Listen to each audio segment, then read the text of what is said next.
5. West Edition. We will be beginning the proceedings shortly. Request you to take your designated seats and to switch your phones to the silent mode. Please stay cognizant of the cameras. This is a televised event. Thank you.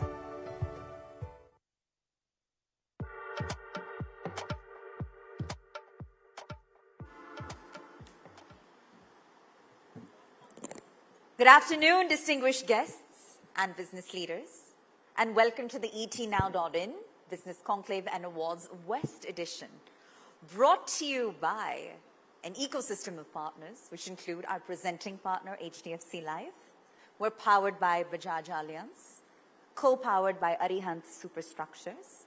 Our home loan partner, ladies and gentlemen, is LIC HFL. Our luxury car partner is Navneet Motors. Our grooming partner is True Fit and Hill. Our luxury partner is Da Milano. And our gifting partner is Aromatherapy International Limited. And last but certainly not least, our beverage partner is Spoosh. A huge round of applause for all of them, please. Now, as India and our economy surges towards becoming a $5 trillion powerhouse, it's Western India that remains the nation's undisputed growth engine, right? It's Western India that has contributed over 40% to the GDP, that's driven nearly 60% of our overall exports as a country.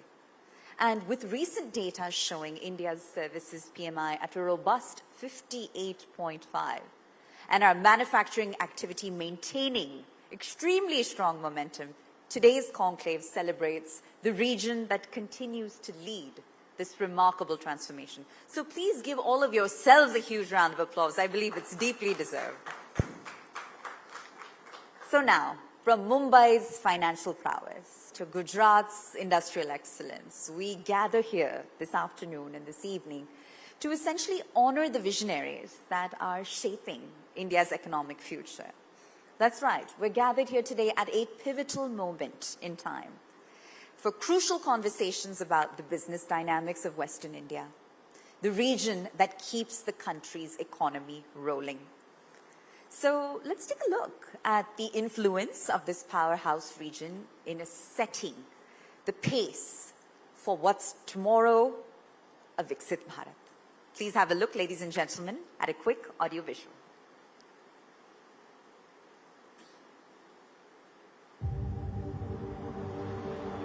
Mumbai, Pune, Ahmedabad, Surat, Nagpur, Jaipur.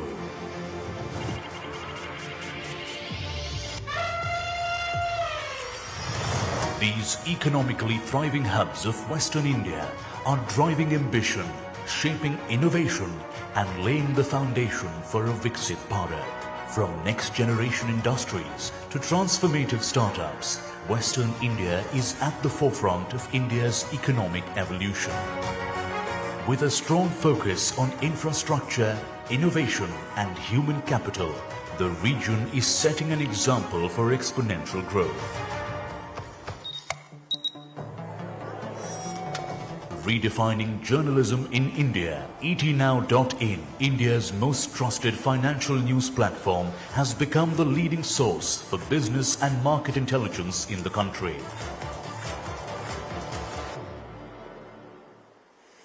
HDFC Life presents ETnow.in Business Conclave and Awards 2025 West Edition, a flagship platform that brings together policymakers, industry leaders and change makers to chart the course of future-ready growth. Today, we come together to celebrate resilience, innovation and the bold ideas shaping the new India. Welcoming the distinguished chief guest and the guest of honor and the august presence of policymakers, industry leaders and change makers shaping future-ready growth. HDFC Life presents ETnow.in Business Conclave and Awards 2025 West Edition, powered by Bajaj Allianz and co-powered by Arihant Superstructures Limited, where business meets technology. So Ladies and gentlemen, I believe that audiovisual gave us a very holistic view of the impact that this region has on the country and the progress and the development, the roadmap that's going to lead us to become a Viksit Bharat. So now, without further ado, many of you know I'm Pooja Jain, but I'd like to now invite a colleague on stage, Pooja Sethi, who's the managing editor of Times Network Digital, to open this summit with a special address. A huge round of applause, Pooja. Please kindly do join us on the dais.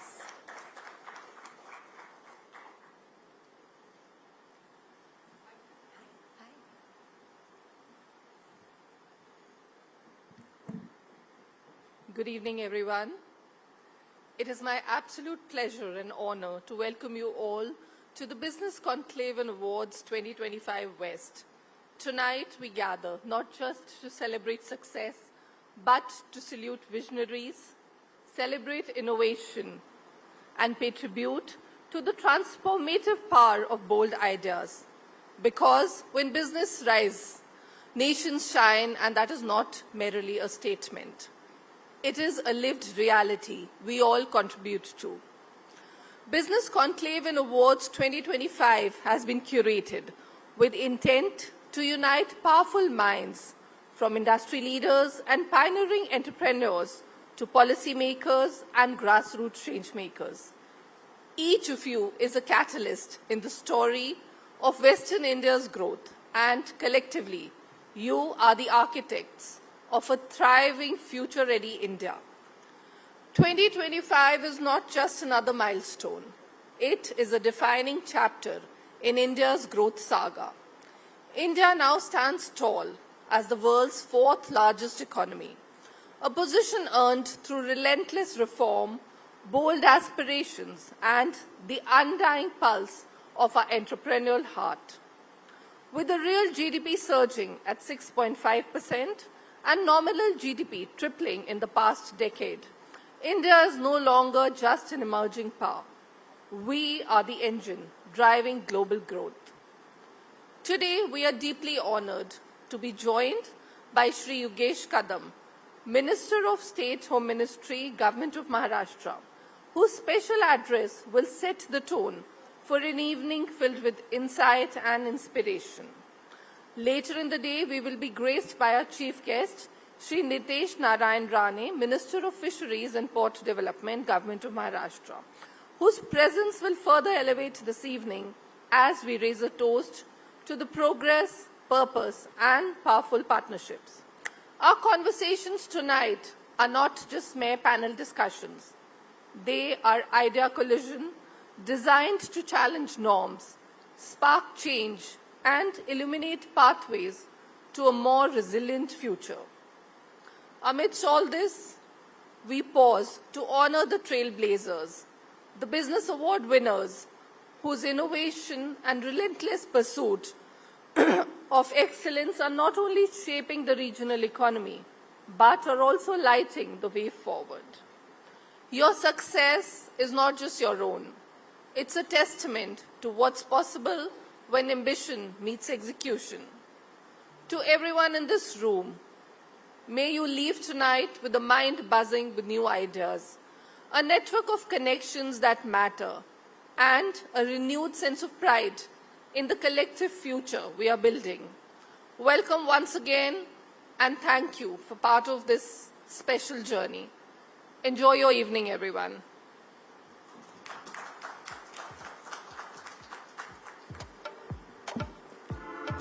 Thank you so much, Pooja.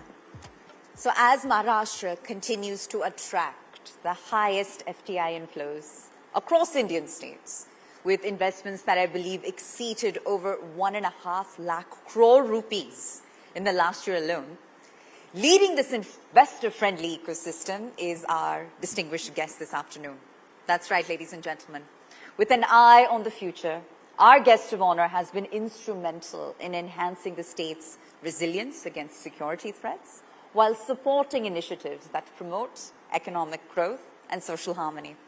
Ladies and gentlemen, I ask that you please join me in welcoming Shri Yogesh Kadam, Minister of State, Home Ministry, Government of Maharashtra. Huge round of applause, please. And sir, may I please have you on stage? And Pooja Sethi, if I could also please have you kindly join us on stage once more. I'd like the two of you to please join us in the auspicious lighting of the lamp as we do for all such occasions. This light, ladies and gentlemen, symbolizes illumination of growth and progress. Here at the etnow.in Business Conclave Awards, West Edition 2025.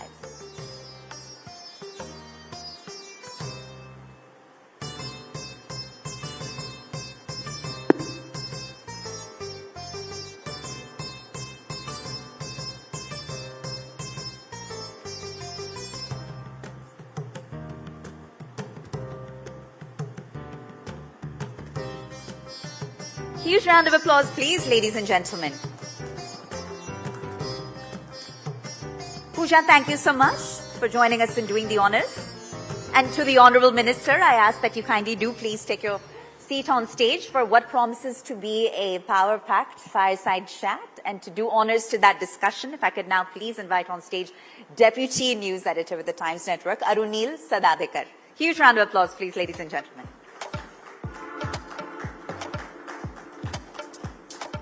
And Arunil, with that, the floor is yours. Thank you very much. So we earnestly welcome Mr. Yogesh Kadam, Minister of State of two of the key ministries in Maharashtra government, as well as the Revenue Ministry. We'll start with the conversation. Firstly, sir, in this age of AI, deepfake videos as well, how does your government, or you part of that government, being the second junior home minister in Maharashtra, how do you plan to curb crime related to cybercrime? How do you plan to curb that? First of all, thank you for having me here. See, AI can be used in within a lot of aspects. Cybercrime, we believe, our Honorable CM Sir has initiated this project. It's called Cyber Security Project. So basically, we are seeing cyber crimes on the rise in last 4 years. If you see, there is almost 200 times hike in the cyber crimes. The reason being is it is easier to execute it. Even the there are few there are few people who are using a lot of new technologies. Even from sitting in the house, you can just make money like that. So I think to prevent it, first of all, you need to use the AI properly. And to prevent it, we needed a system which can be AI integrated. We needed a system which can understand the way those people are working who are trying to make money. So I think this rising cybercrime, to fight this, Maharashtra government has initiated a project which is called Cyber Security Project. We have invested more than 1,000 crore in this project. It's in Mahape in Navi Mumbai. What we have done is, we have 50 headquarters in Maharashtra. In each headquarter, we will have each dedicated cyber security police station, which will have a dedicated staff there, which will have AI integrated system there. We also have a helpline. It's called it is 1930. So if we receive a complaint within, say, if I'm being if I face any situation, and if I call within half an hour or at least 5-6 hours, within 1.5 minutes we can stop the money anywhere in India. So that is how fast the system is, and this system is one of the best systems. In fact, a lot of other countries are also looking at what we have done in Maharashtra. I think we have set a good example as a government of Maharashtra. We're looking at cyber crimes which are on the rise, and of course we are facing a lot of challenges. We have trained our staff. In fact, in next 5 years, we are planning to train almost 5,000 of our police department staff to handle this system. But yes, Maharashtra government has invested almost 1,000 crore in this project. Honorable CM Sir has initiated this project. While handling this, I would also like to mention Mumbai Police has created their own AI cloud. Mumbai Police project, cyber security project, is separate from the other state of Maharashtra. So I think for Mumbai, because Mumbai being a financial capital, there are a lot of financial frauds which are happening. And nowadays, if you see, it is very easier. Like, Arunil can receive a call from Yogesh Kadam in Yogesh Kadam's voice and say that I'm in trouble, please send me money, and Arunil sends him money. And then 2 days later, we realized it was not Yogesh Kadam who was calling me. So people can hack into your phone by sending a simple link. So I think awareness is also important. So we are working on that as well. Of course, it is challenging, but I think even the government of India has worked pretty well on this. But yes, we have used AI cloud. We have used AI integration to stop and to prevent this kind of crimes, and we are doing pretty well. The recovery is also pretty good now. Earlier, we were, say, if there's a fraud of 1,000 crore in a year, we were able to recover only 20 crore, 30 crores. But now that number is also rising. We're able to stop the money. We're able to recover the money. In fact, we also have few examples where we have recovered the money from the abroad countries. So I think, yes, Maharashtra government is doing pretty well job in this. There's a lot of things, there's a lot of room for improvement, yes.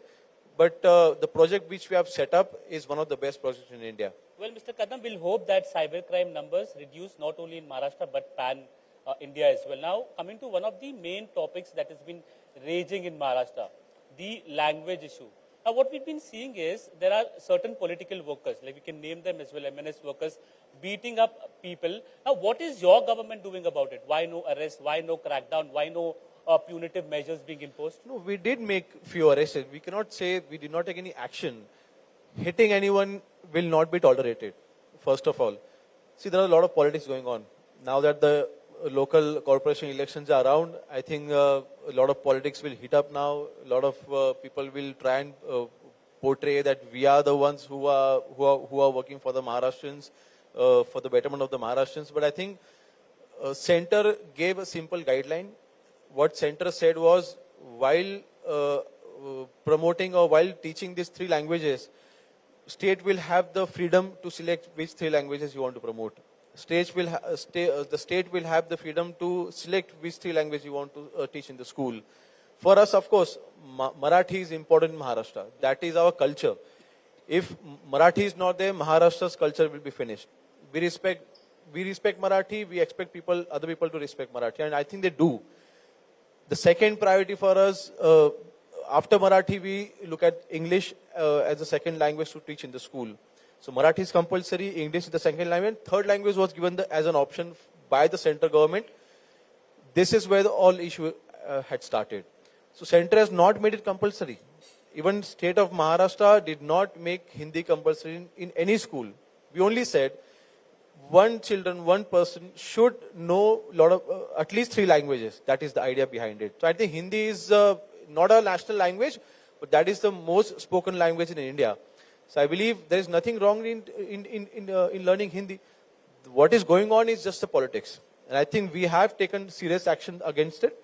Of course, there are a few goons who are trying to, again, as I said before, they are trying to portray that they are the messiahs of the Marathi language. But that will not be tolerated. Yes, as a government, we respect Marathi, we protect Marathi. But this kind of behavior, of course, will not be tolerated. If we have any complaints, you go to police station, file a complaint, police will take an action on it. You cannot take law in your own hands. I think we have been very straightforward about that. Messiahs of the Marathi language. Now, there was a significant political development that shaped up in Maharashtra as well. Raj Thackeray, Uddhav Thackeray coming together. You are from Eknath Shinde's Shiv Sena. Jitters in your camp. Do you feel jittery about it? No, I don't think so. It is my personal opinion. Raj Thackeray ji will not go with Uddhav ji. If he goes with him, whatever politics he has left, that will also get over. That is my personal opinion. Uddhav ji now has joined Congress, not officially, but his party is with Congress. I think they have accepted Congress's ideology. Earlier, if you go 20 years back, Shiv Sena and Congress, they never got along. Our ideologies are completely different. Any Shiv Sainik or any person in Maharashtra cannot see Shiv Sena and Congress together. Raj Thackeray ji joining Uddhav ji is like joining Congress. So I think that is one thing why I'm 100% sure that Raj Thackeray ji will not join Uddhav ji.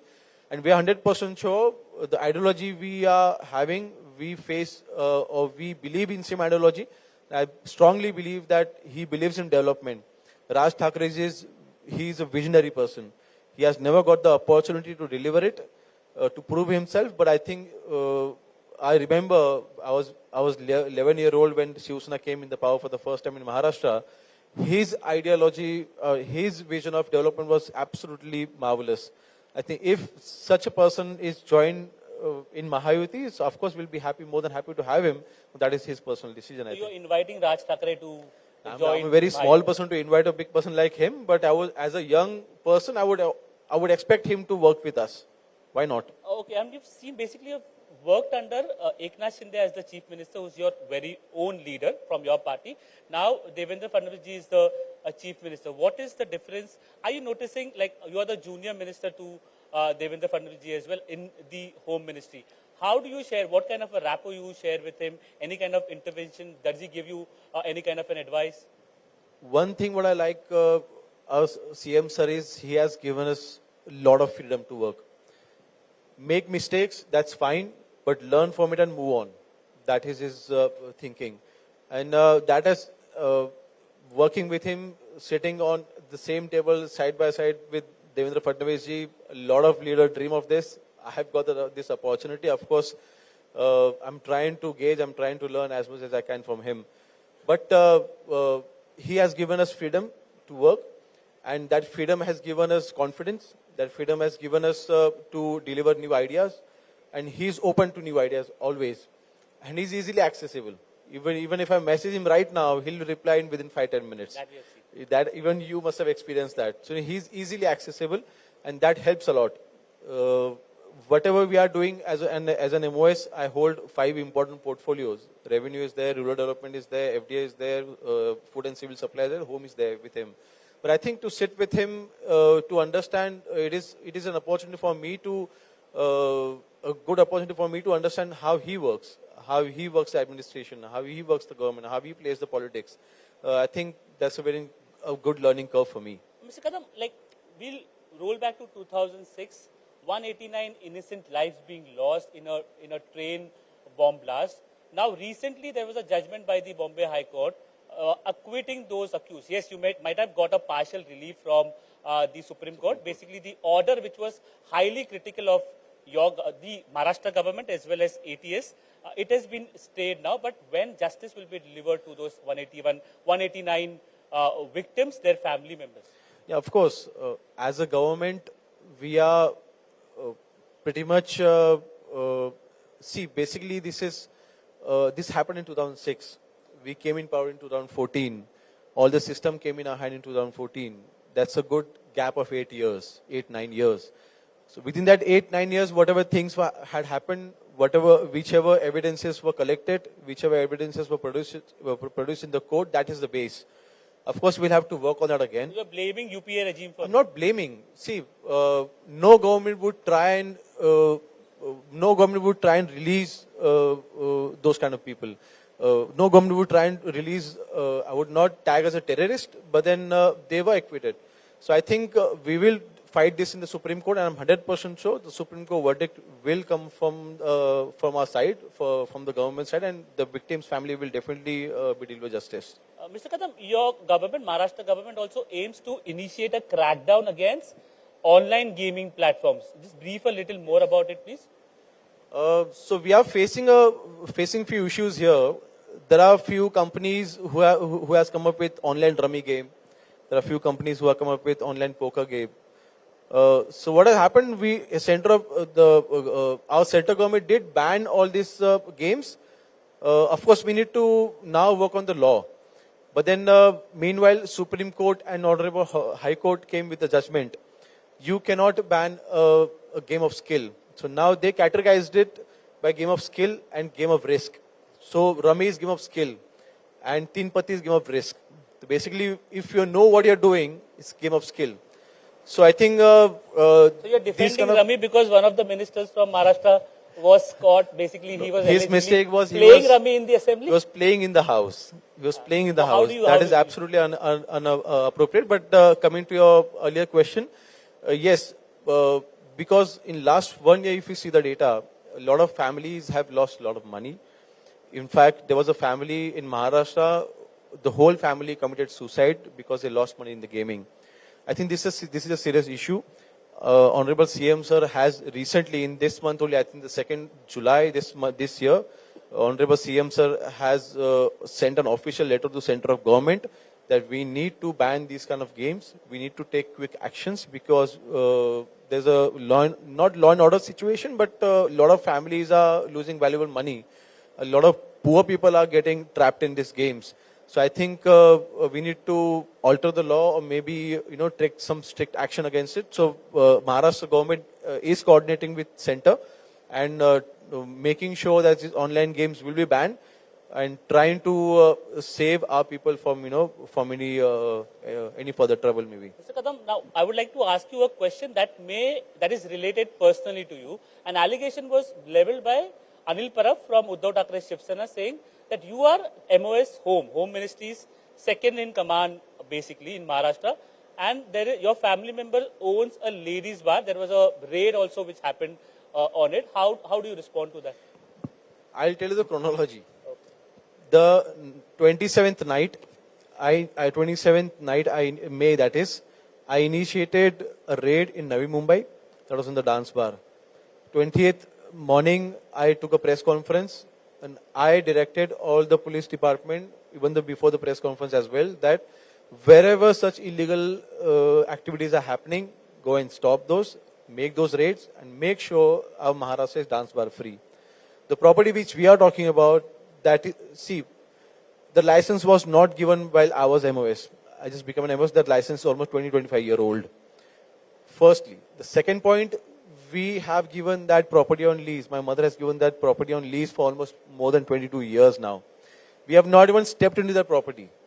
And by law, the person who has taken the property on rent, the person who is handling the business is responsible whatever illegal activities are happening there. Whatever activities are happening, the person who's running the business is responsible. And we have documents to prove that. So I think this is a personal attack. I think this is just, I would say it's an appreciation. Okay, you're doing well. That is why opposition parties are trying to pull you down. So I think I'm okay with that. It's politics. I'll face it. Your MOS and Revenue Ministry as well. Some of the key decisions, significant decisions that you have taken, your ministry has taken recently in Maharashtra. There are a lot of good decisions we have taken, but one I'll point out. I also hold a rural development department with me as an MOS. I would really thank on behalf of all the poor people from Maharashtra. Center government, Honorable Narendra Modi ji has approved 30 lakh free houses for Maharashtra, for the government of Maharashtra. This has happened for the first time in India. One state has been given 30 lakh houses. So for these houses, the revenue department has taken a decision. 50,000 worth of free sand will be given to them. So basically, to build the house, of course, you need to take the sand, you need to buy the sand. Earlier, they were spending at least 1.5 lakh rupees just to. So on behalf of government, we are giving them 1,50,000 rupees, and now additional 50,000 will be added in the form of the sand. I think that's a good decision for the poor people. The 30 lakh houses are going to be built for the poor people. I think that's a good benefit they are going to get. And for the ease of business, we have also introduced AI now to create our dashboards, and we are now also make sure that all our revenue record is now digital. That is one big change we are bringing in our department, because earlier you had to apply in the government offices, then wait for at least 1 or 2, 3 months for the record to come in your hand.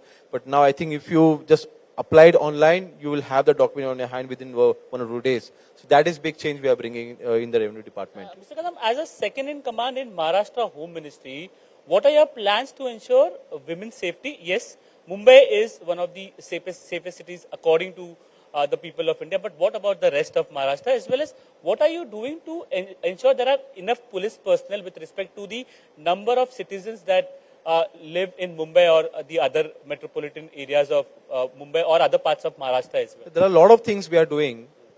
See, to control the crime, the most important thing is our CCTVs.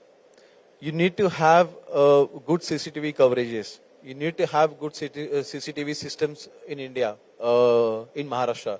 So I think to cover major cities, what we have done is, again, we have introduced AI in this. We are now installing, now we are also coming up with a new policy for CCTVs. Honorable CM Sir has initiated it. And while installing the CCTVs, now we have face recognition cameras, we have number plate recognition cameras, we have cameras which are AI integrated now. So I think to control any crime, CCTVs are most important. That's the most important factor. Also, our government in last 5 years, if you see the record in last say 40 years, we have done most recruitments in the police department in last 5 years. Compared to any government who has been in the power in last 40 years in Maharashtra. So I think recruitment was needed. Of course, to control the crime against women, we have also taken a lot of initiatives on the level of the police stations. We have dedicated teams just for the women's safety. We have dedicated manpower just for the women's safety. We have dedicated system only for the women's safety. The women who are being the complaint when we receive that the lost complaint basically, we have also done few operations which have been successful. So say for example, in last 8 months we were able to find almost 4,500 lost women, and we were able to find them. More than 1,000 women whom we found were not even on the record. So I think these kind of initiatives we are taking for the safety of women, and there are a lot of other activities we are doing, but these are one of the main things which we are doing. So my first question to you was about political violence, political aggression. Now recently there was a case wherein a comedian, Kunal Kamra, he made some comments against your leader, Eknath Shinde, and your party workers basically ransacked the venue where the event was hosted. Firstly, there is obviously a criminal case that has been initiated against him by your government. What is the development on it? Because it was discussed in the recent assembly session. And do you feel this action, this hooliganism by your party workers at the venue was justified? The actions taken by our party workers were of course not appreciated. Of course, again they took the law in their hand, which was not, of course, we would not suggest that. Or we would not, any party leader would not suggest to do that. And action was taken against them. They were arrested the same night. Few of them were arrested from the home at 3 o'clock at night. So we did take the strict action, even though they were from our party. But then what Kunal Kamra did was also not say that was also not appropriate. You cannot insult freedom of speech. We understand, yes. Even I see a lot of comedy shows. Even I go for a lot of comedy shows. Being a young person, we also like comedy. I'm a big fan of Veer Das. Even I saw his episode last night only on Netflix.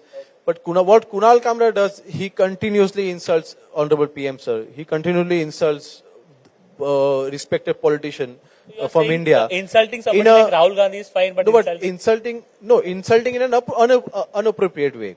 See, doing a comedy I can understand. When Balasaheb Thackeray was there, he was a cartoonist. He did a lot of cartoons on Sonia Gandhi ji, Rajiv Gandhi ji. But no complaints were filed against him. That was taken sportily. But what he does, he crosses the line, which law doesn't allow you. We need to understand the sentiments of people as well. You cannot disturb the sentiments. You mentioned about freedom of speech, freedom of expression. The government will decide. So what is that line of freedom of speech? Our constitution clearly mentions freedom of speech is absolute right till it does not affect someone else's freedom. It is very clear. If you are going to insult someone else's freedom, that is, you can under the lines of freedom of speech, you cannot be insulting. See, this did not happen because he said something about our leader. This happened because he was continuously. Do you see his other comedy shows? He has been continuously saying rubbish about other politicians as well. This cannot be tolerated in Maharashtra. This cannot be tolerated anywhere, in fact. So I think to run other parties, to run opposition's agenda, you cannot use your comedy shows. I think there's a thin line between that, and you shouldn't cross it. Not crossing the line you mentioned. Now recently your government got up, basically brought in a very significant bill. That is National Public Safety Bill. What does that mean is that the government will decide that this organization is an urban Naxal and it will be banned. There are mixed reactions to it. Many feel that if we are countering the government, we are questioning the government in a in a critical manner, we will be banned. So how do you respond to that criticism? No, so this law is absolutely misunderstood or by the opposition leaders.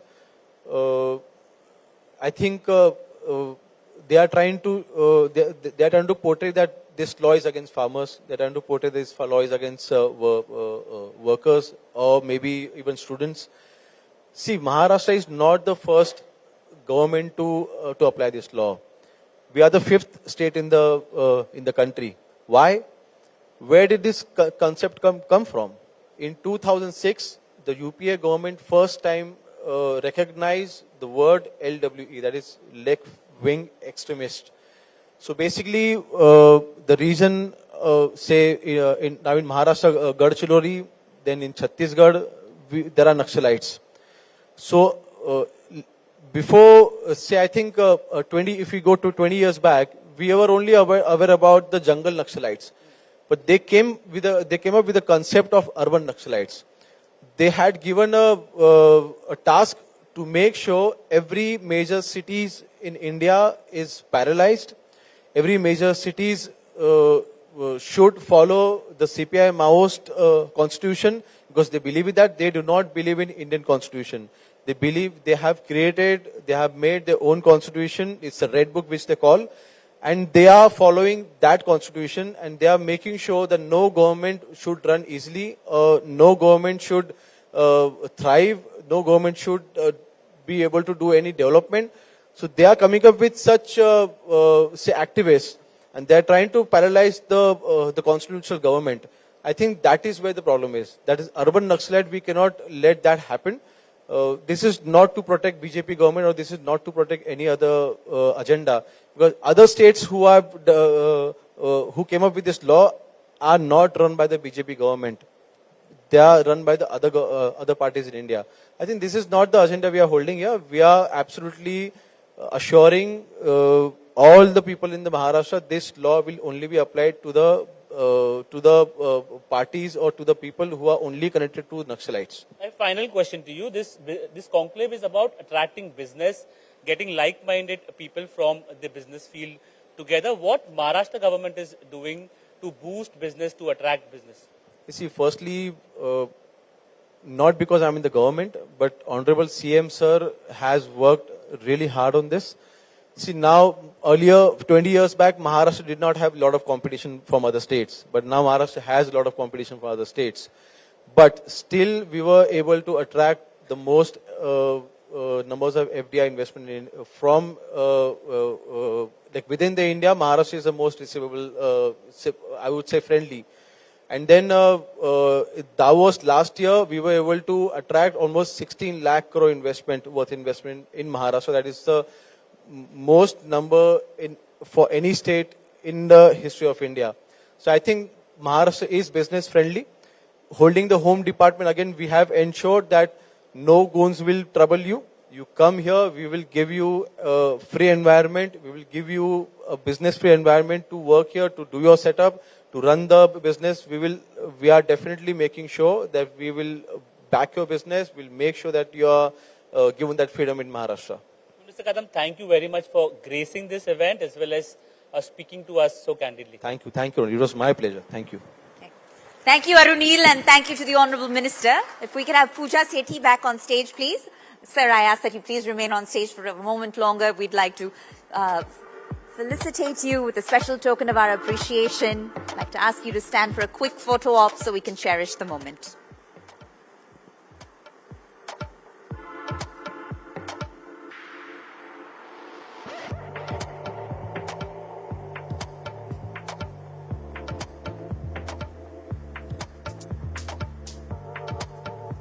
A round of applause for the Honourable Minister here.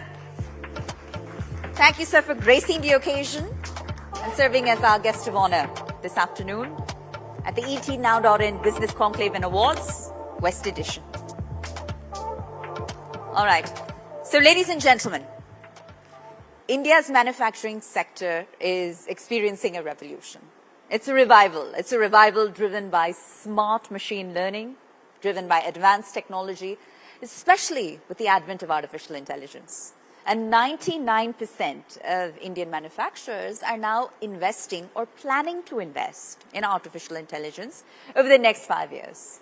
So our first panel this afternoon explores the AI-driven industrial renaissance, essentially how West India is leading smart manufacturing. And to spearhead the discussion, if I could please invite on stage my colleague and senior news editor with the Times Network, Sumit Lakhutia. Huge round of applause, please. And joining him are distinguished panelists who include Shri Kaustubh Dhabse, Chief Advisor to the Chief Minister, Investments and Strategy, Government of Maharashtra.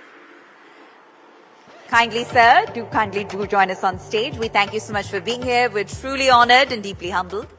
We're also joined by Mr. G.V. Sridhar, Director Integrated SC and Operations, Bisleri International, and Ms. Komal Anand, the Managing Director at Have More.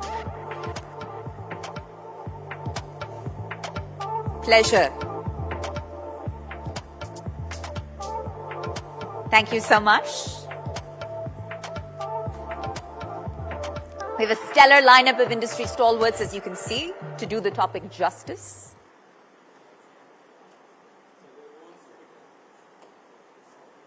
And without further ado, I'll hand it over to my very capable colleague, Sumit. Sumit, the floor is yours. Check. Thank you for that, Pooja. Thank you, ladies and gentlemen, for being here, and thank you, gentlemen, on the panel.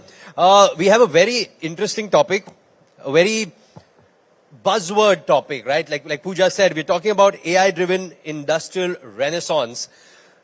AI, especially in the media, we love the word. It's beautiful clickbait, okay? But today we're going to get to the actual roots of it, to the bare bones of it, and three stellar experts here all have important insights in AI. So we'll start off with Mr. Dhabse, sir. I'll start with you because you're coming from a policy perspective. And just initial thoughts, how are you seeing the impact of AI in manufacturing? Specifically with you, I want to talk to you about Maharashtra, because of course Maharashtra, a very important contributor to the economy of the country. The impact that you are seeing of AI, and I'm not just talking about today, tomorrow, a long-term vision. What are some views that the policies are looking at? Hi, a very good evening to all of you. It's an absolute pleasure to be here with you and with Komal and sir with you. I think AI is very real. Yes, there is a lot of buzz around it. Absolutely, there is a lot of conversations around it. Sometimes it appears that it is hyped in many ways, but the fact of the matter is that it is bringing disruptive change. It is forcing policymakers across the board to really sit down and think of the impact that it is going to have on various sectors, including manufacturing. At Government of Maharashtra, we are fully equipped. We understand what it does to sectors, including manufacturing, and we have been at it from way back in 2018 when the Honorable Prime Minister inaugurated the first AI Center of Excellence in Mumbai University, which we spearheaded. So we have, as a state government, both the Honorable Chief Minister Devendra Fadnavis and we as a group of people who work with him have been at it from day one. Secondly, I believe that this is not just Industry 4.0. I believe this is India 4.0. I believe that there is a huge momentum. There is a need for utilizing approved and effective technologies in manufacturing. I have looked at manufacturing plants, including the recently inaugurated state-of-the-art plant that Komal spearheads, Have More's plant in Pune. I had the good fortune of being at that plant and looked at the application of technology for efficiency and world-class products that are getting generated from that plant. So I continue to believe that this is a space that government will be watching very closely from a policy standpoint. And at every point, we will be analyzing how it impacts, what it impacts, and what we need to do as a government. So, sir, would it be right to say somewhere that as we say that AI evolves, the government will also be adapting, evolving with that as it goes along because of the change that comes? I mean, AI 6 months ago is different from what AI today is. No, has to be. I mean, Yeah. any new tech is always evolutionary in nature. Yeah, exactly. And as a human species, we have to adapt to the changing requirements. Sure. I believe that as a country, as a state, we will have our own principles and mechanisms to what we would like to adopt. Got it. In the sense that from a policy standpoint, we can't stop what companies will end up adopting and doing, because to each its own, they understand this better than us, what helps their manufacturing, what are the projects that they should take up. But from a policy standpoint, we will be slowly evaluating every, trying to stay away from any interventions. We will allow them to, allow the industry to prosper, and but we will watch this space very closely. Fantastic. I'm sure that is like music to the ears of all the business persons that are here. Mr. Sridhar, I'll come to you. You actually have a great bank of experience in the supply chain space working with AI. But I'll be little tongue-in-cheek with you. After all, Bisleri की पानी की bottle तो देश के कोने-कोने में मिलती है. How is AI helping you beat that kind of supply chain? I think, the largely AI, we adopt a lot of forecasting techniques, right? So while the businesses are growing to quench the customer needs, in line with that need, even the ability for the business to dynamically respond, how it can meet the demand and how can it serve the demand at a most optimal cost at a best quality. I think that that endeavor is imperative for every business organization to thrive, and that is what creates the sustainable business value chain. So at Bisleri, we have actually used the machine learning algorithms, which is the base, the base of the AI, which works in integration with ML, which is a machine learning algorithms. What we have got is from a forecast-based planning to a demand sensing ability. That means we could sense the demand, where it is going to happen, in which part of the day and week, so that we could, input our supply chains.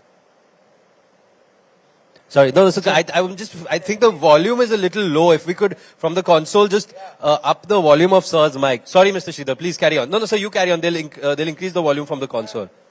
AI will take over your job. You could have already Sensed and analyzed. You better be at it, guys. Right, Mr. Sridhar, please the carry on. machine learning algorithm improves the ability to sense the demand and instead of forecasting the demand, and can make the supply chain to enable to serve the demand. I think that is where the space where we could able to go to most of the places, and our segmented supply chain is around to optimize the overall inputs that we take to do the business in terms of that. So that's how the sustainability piece will also comes along with, understanding the demand and placing the resources in the right time, so that the resources are optimized for the kind of outputs that we are generating. And thereby we offer the value addition to the consumers. So in our space of supply chain, we use these techniques to, one, to predict demand. Second, to, place our supply networks accordingly so that the resource optimization happens. And thirdly, in terms of, driving the sustainability, how do we create the value chain optimization instead of looking at, any particular segment. We look at the holistic, right from upstream to the network to the downstream of the network. How do we optimize the value across the supply chain? I think AI-driven demand replenishment model works brilliantly for the system.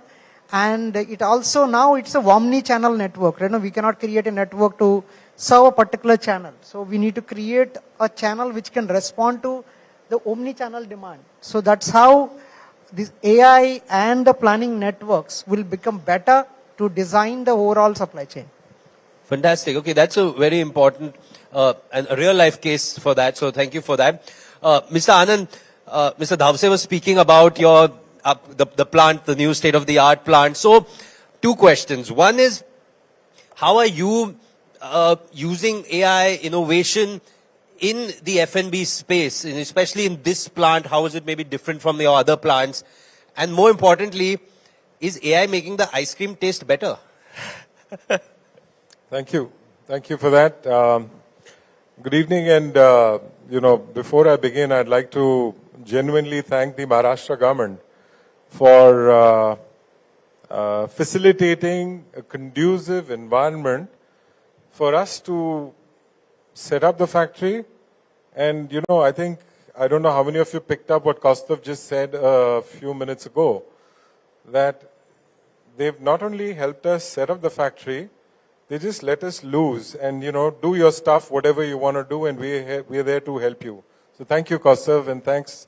I really want to thank the Maharashtra government on behalf of Lotte Korea. So thank you.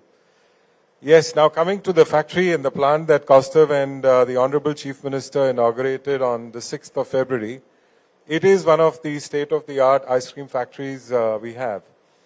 Now, in terms of AI, this is our first factory. I think we have one factory in Korea, in Seoul, just one more which is automated, but this one is automated a little more.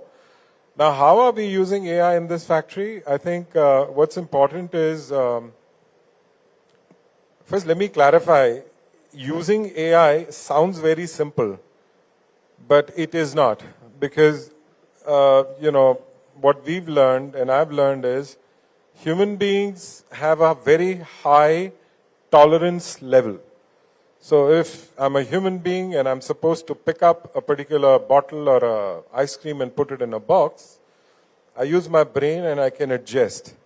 AI has to be configured to the right, smallest of millimeters for the robotic arm to pick and drop.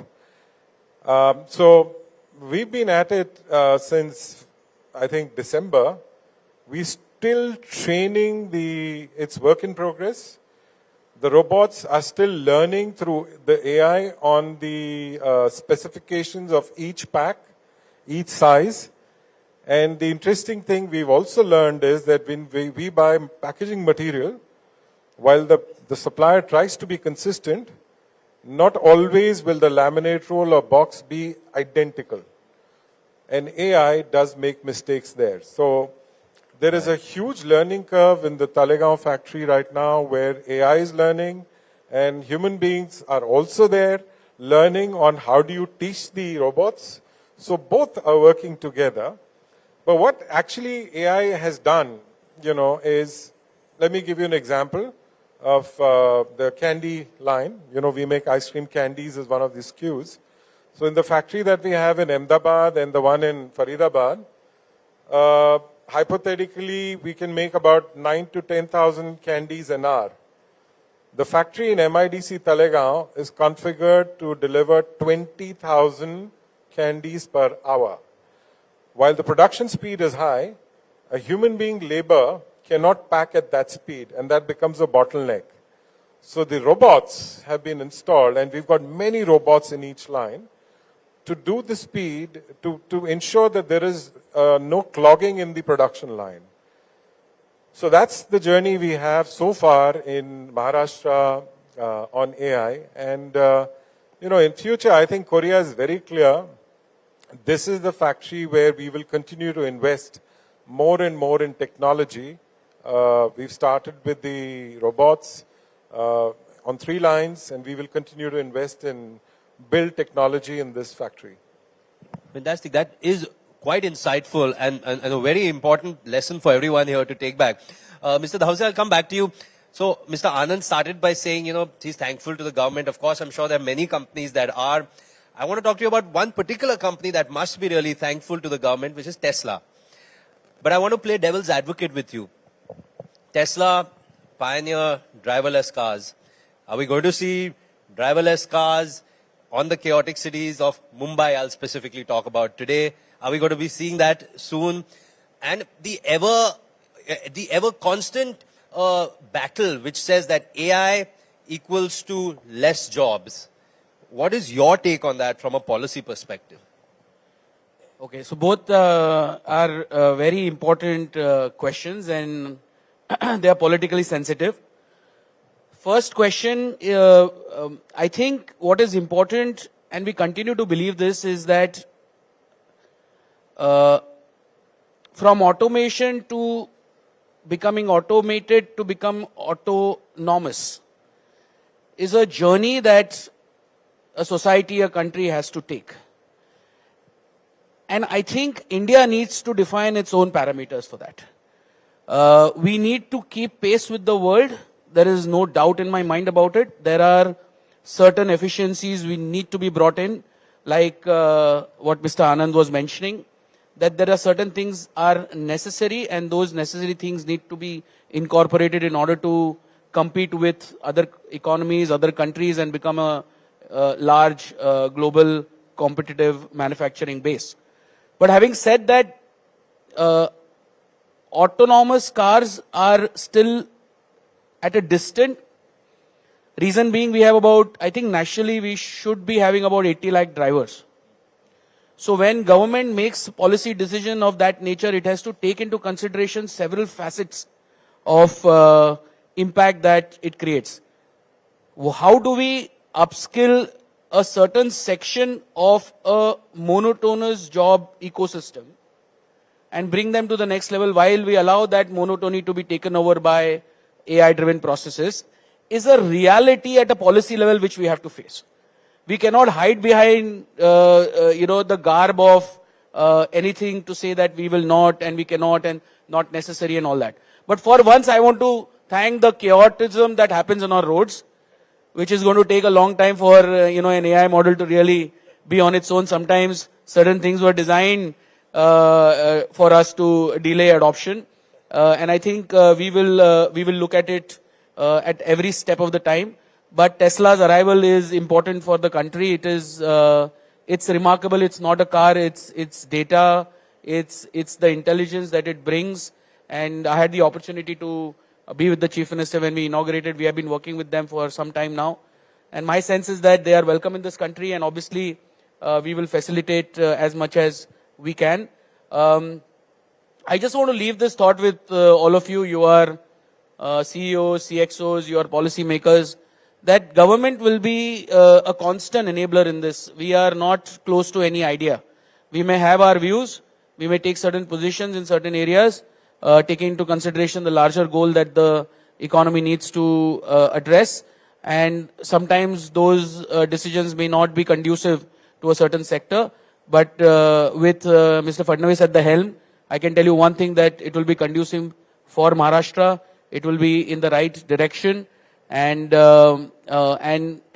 we are, like he cited the example of autonomous cars, we are going to face this challenge constantly with 100% robotic factories, with maybe 5 people employed, which had the potential to employ maybe 500 people. So these are challenges that policymakers are going to be confronted with, and we need to realize, and we need to act, and we need to upskill, and we need to change the way we approach this problem statement rather than thinking about, and I don't personally think that incrementally or proportionally it is going to be leading to loss of jobs, because we are moving from 500 and today Morgan Stanley has released its report lauding the government of Maharashtra for its $536 billion economy, making it the 28th largest economy in the world, subnational entity, and have predicted that we will reach by 29, we should reach $1 trillion. So as we move in that direction, as Maharashtra moves, as India moves, we are going to require people to be economically much more productive. Right. So I think we will move in that direction, and it will be beneficial to all. Fantastic. We don't have much time left, unfortunately. This has been a long conversation that I would have loved to have. But Mr. Sridhar and Mr. Anand, same question to you, and Mr. Sridhar first and then Mr. Anand. Just from your experience using AI, using innovation, let me broaden the topic, innovation. What would be your advice to a small player, a SME, a MSME in your specific sector, that you would advise from maybe like a large brother looking down on the small brother, small sister, and kind of guiding them on AI and innovation? Or, I mean, whichever one wants to go first. Okay, so look, you know, AI is if you look at AI and visualize a pyramid, and top of the pyramid is strategy, which is, you know, the CEOs or the board does, and then bottom of the pyramid is, let's say, workflows and processes. Most of the work that is happening, you know, the example I gave you, the machine picking and packing is workflow. And I think AI, and I can tell you with my experience that I monitor costs like a hawk. I keep comparing the cost of my production in Ahmedabad, Faridabad and Talegaon. I keep track on the head count. We've not reduced the head count on those lines. Like I said, it's about speed. You know, it's not about, as of now, we are not looking at cutting down our total workforce in Talegaon. It's about how do I double my production and get my product out to the market fast. And, you know, the interesting thing is India is a growing economy. And the business that I'm in, ice creams, you know, it's got a lot of demand pull. I know that none of the competitors, whether it's, you know, the large Indian company, which I don't want to name, whether it's a multinational company, we typically fall short of supply. And therefore, what is important is for me to get the product out. And I think in the process, what we are also trying to do is upskill our workforce. You know, when my people workforce is engaging, interacting and learning on how do you operate robots, these are people who never operated robots. It's upskilling. And this learning is something we are clear in our mind that ultimately it's these people, you need somebody to manage the robot as well. It's these guys who'll do it. Right.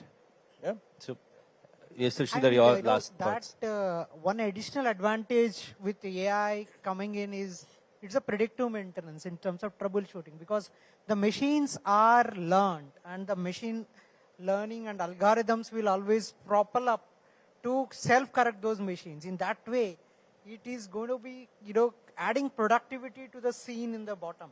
So while to you know, judge the kind of troubleshooting initiated by the AI algorithm is right or not, again, there needs a person, because AI is an iterative process. Before it comes to a standardization, it needs a kind of governance, like you were pointing it out, right? In terms of iterative process, and till it reaches to a certain level of accuracy and you know, in terms of standardization.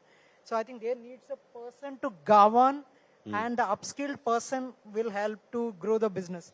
So even for any level, it adds to the productivity and it adds to the sustainability. Undoubtedly, it is one solution where everyone needs to adopt for quenching the vision of this country to become the most powerful economy to, you know, have in the world right now. Superb. Well, thank you so much for that, Mr. Dhawse. Thank you, Mr. Sridhar. Thank you, Mr. Anand, for that. Ladies and gentlemen, one last thought. Definitely AI impacting productivity, efficiency. So it's definitely going to be an exciting future, and I'm sure all of you here are taking back some important points.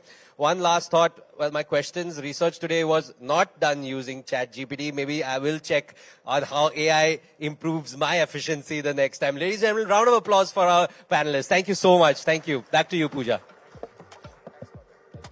Thank you, Mr. Anand, Mr. Sridhar, Mr. Kaustav, and Sumit, of course. Let's have a quick photo op, gentlemen, to capture the moment.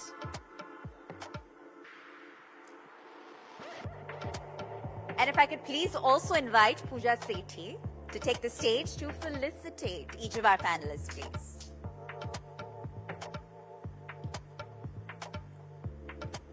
Just a small token of our appreciation from etnow.in. Thank you for being here, gentlemen, and for sharing your insights. Let's go ahead and present each of our panelists a special memento, please.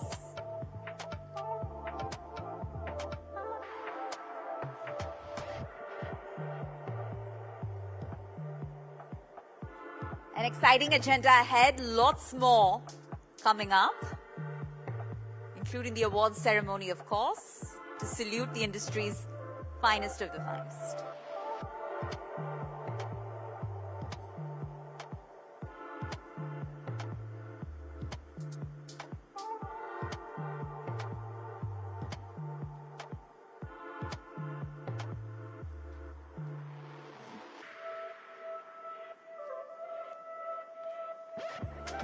Do keep the applause coming, ladies and gentlemen, for our distinguished guests.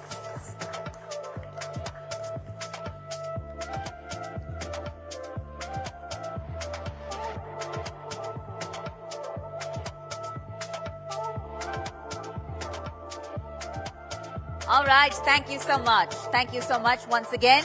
Thank you, Pooja. Thank you, Sumit. All right.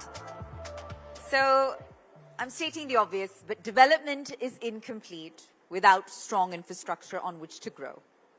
And with India's infrastructure sector now attracting over $120 billion in investments, and Western India leading smart city initiatives, ladies and gentlemen, this region is building tomorrow's growth corridors.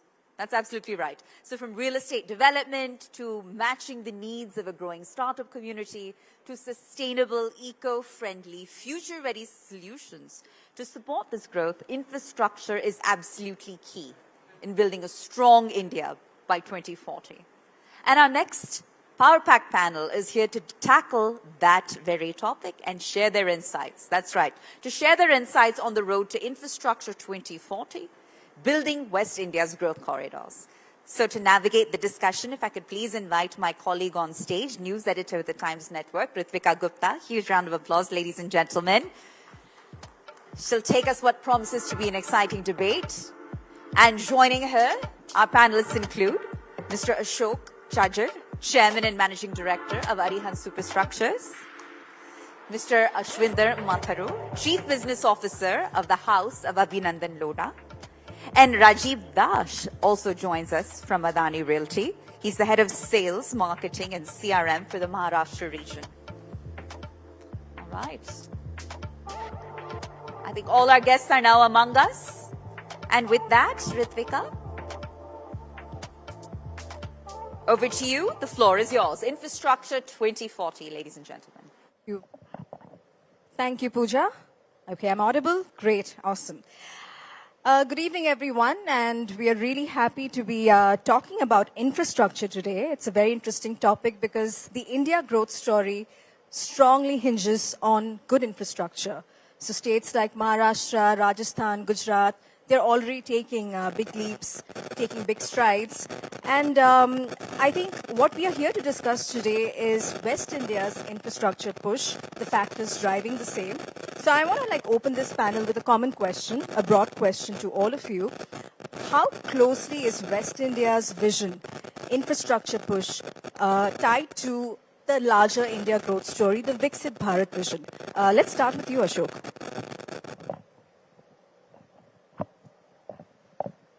Well, hello. Yep. So, Mumbai being the financial capital undoubtedly had been the center for the for the Delhi to look into it, that everything flows down good. And we have been seeing that the larger infrastructure is already happening in what our CM has already announced during this tenure, that Mumbai 3 is what is going to happen up for next. And everything is already in place. Right from Delhi Industrial Mumbai Corridor, DIMC, traveling right from Delhi to here, and all the integrated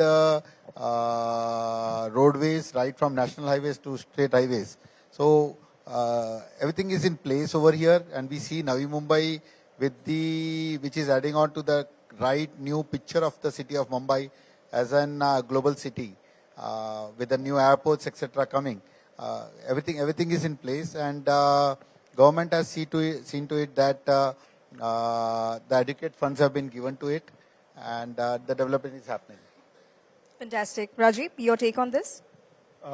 I think infrastructure is critical, and what we have seen, at least in the western side, Bombay and New Mumbai, I think the Panvel, those locations have really taken up, say, purely from the infrastructure point of view. Also, we'll see the airport going functional, and that will have a lot of development for Bombay and also the opportunity. Purely the opportunity is going to come because the infrastructure story is there. There is a demand for good real estate, and that is there. Third thing is that today people are used to better experience. I think today, if you see the consumer side, we are talking about infrastructure being B2B, But if you think from consumer side, I think they are looking for better experience. And what can give you experience is that once we have a better infrastructure, the township projects. I think the big thing is now is that the township projects which is going to take shape. And those integrated township projects that's going to come, that is going to give the lifestyle, give the experience the customer is looking for, which is like not only integrated but sustainable, smart township projects. I think that's a big takeout is that from the consumer point of view, I am going to get a good lifestyle, full of experience and having the amenities, and it's an integrated township. Ashwinder, your opening remarks on this? Good evening, everyone. Thank you for having me here. So we are the land company, the largest branded land company in India. When we speak of the land, it's more of an emotional investment by any customer. Each one of us, through our ancestors, have learned the art of, dealing in the land. Unfortunately, it is something which is not affordable in the cities. When we speak of the infrastructure, it opens the key nodal points from one metro to the other metro, and there are a lot of, the minor arteries in between, wherein you take an example of, say, Samruddhi Mahamarg, or you take an example of Bombay-Goa highway, which is now broadening, and the entire coastal road in Bombay as well. What happens actually is with this kind of an infra, the boost on the mini nodal points, say Anjarle, Dapoli, when it comes to the western Konkan part of Maharashtra, these are the high potential locations which we have already unlocked to a great extent. There is another, scope of improvement, which is because of the airport. So places like Khopoli, Neral, which are, seeing the light of today, have immense potential and, can really yield good results with a very robust infrastructure. Speaking on the Viksit Bharat, I think the best example so far is something which we have seen in UP, the kind of infrastructure which was promised and which is there. They have, I think, developed more than 15 odd expressways right in UP. There are more than 5 international airports in the last 8 years. We see the tourists now rising to, there was a report of 16 crore tourists at that particular place, which crosses Taj. So the promised infrastructure by the government under the aegis of able government, and, these examples are something which motivate us to think more about our customers. And we pick up those locations which have immense potential of growth. Right. Ashok, you want to add something? Yeah, in addition to it, what we see is that A is an infrastructure which we as real estate people always know, that is eat, kada or cement. But the government is very keen on infrastructure to be developed on other parameters, that is the healthcare across India as well as digital. And we see that the digital infrastructure which is being created, which India has already excelled. And Mukesh Bhai Ambani already announcing the 6,000 crore rupees of investment in the region of Mumbai 3 for this digital infrastructure. So these are also very important infrastructure which the central government is taking across, that is the health and digital. In addition to the green initiatives, trying to map up 2-tier cities A and B also very, very close to it. This is where we'll see there is a great change in the country, in the whole economics and in the growth, what we call it as that multiple number of trillions of valuation of the country. No, absolutely. And, I just want to, before we get to the digital infrastructure bit, which we'll speak about, I want to know how have infrastructure priorities evolved over the years, the last 5-7 years or so, especially post the pandemic, and now there's a growing focus on sustainable green infrastructure as well. So what is your take on that? Well, post-COVID, we had seen a lot of changes in terms of behavior of each individual, and there is an ask, and also when we see the response or the responsibility which with the government authorities today are giving across. Earlier, it was always to be told that like an Hindi picture, कि police पहले भागती है, चोर पहले भागता है, police बाद में आती है. So was India, that everything was happening first and the government was coming later. Now we see the officers, the bureaucrats very much responsive. They talk about it. They think of what has to come before the development has to happen. So that is a positive sign that we can see that yes, the government, the bureaucrats are responsive to the individuals and the citizens. And post-COVID, we have seen it out that, that there is a big change happening in many ways, many things, many fields of thinking also. So maybe it would be smaller streams like senior citizen living, or it may be something like student housing living, or warehousing, or data centers, etc. Sure. Rajiv, I want to bring you in here. Tell me, what are the unique strengths of West India, in terms of the biggest opportunities, especially from an investor lens as well? I think it's a demand story. I think there has always been a demand for the Western market, and that's purely, when you say consumer demands, it's mostly the end user demand. I think that is a big story for West, that you have an end user demand. The second thing is the capability to upgrade. I think the upgrade story is very strong for West. I think post-COVID, if you see, the story is all about people upgrading their status, their lifestyle. If they were used to be in 2 BHK, that has gone up to 3 has gone to 4. And standalone building to a complex, which is gated complex, having amenities, landscaping. So that upgrade story is stronger in the West. Second thing is the demand. Third is the commercial activity. So obviously, a lot of push is happening in the commercial part. So when the commercial activity is there, then the residential, the real estate development, and the infrastructure story coming together. The last part is the digital part of it. I think if you see infra and real estate, they are not very strong in terms of the digital push like FMCG or e-commerce, but a lot of companies have started using digital as the mainline focus for their company. And that is a big thing purely from my point of view. If I'm selling homes, which is part of Roti Kapda Makan, is so essential. But, in a city like Bombay, it's difficult to get that component. Digital has helped in terms of reaching to the audience in a much better way. Second thing is that it's giving you different markets, like say going beyond Bombay, if you want to reach all over India, NRI markets, so that digital push is there.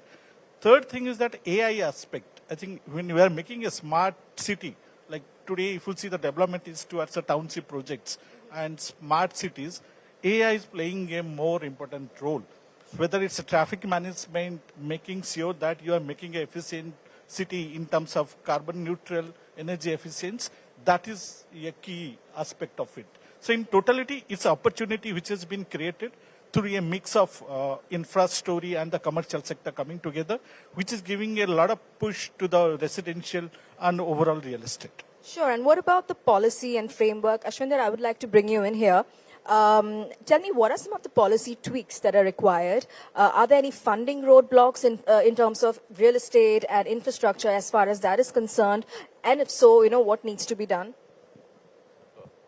Firstly, in Mumbai, especially the DCR, I think is well elaborated. When you go outside Mumbai, it's UDCPR. The policies are there in place. However, we can, ask support from the government on placing those mechanisms of approval wherein the single window clearance of the project, if it is done in a, suitable time, because carrying land, carrying a lot of other, facilities inside the development, it's a huge capex cost. If the approval mechanism can be improved upon, that is one such thing which comes in my mind. There could be another thing wherein, there's real estate. We are talking about Viksit Bharat. There's a lot which is being done in logistics world, be it, Gati Shakti Vishwa Vidyalaya, wherein you actually get trained, the young talent gets trained, breeded for solving specific logistics problems, transport problems, railway problems, something of that sort, wherein the real estate institutes in tune with IIMs, IITs, though every engineering college does have civil engineering, mechanical engineering, but we have a word called as MEP and civil in the real estate world. If it is very, very specific to the real estate for, training people under 4 or 5 years in bright institutes, that's another thing where government can play a huge role in India. And including tier 2 and tier 3 markets as well? Yes, of course.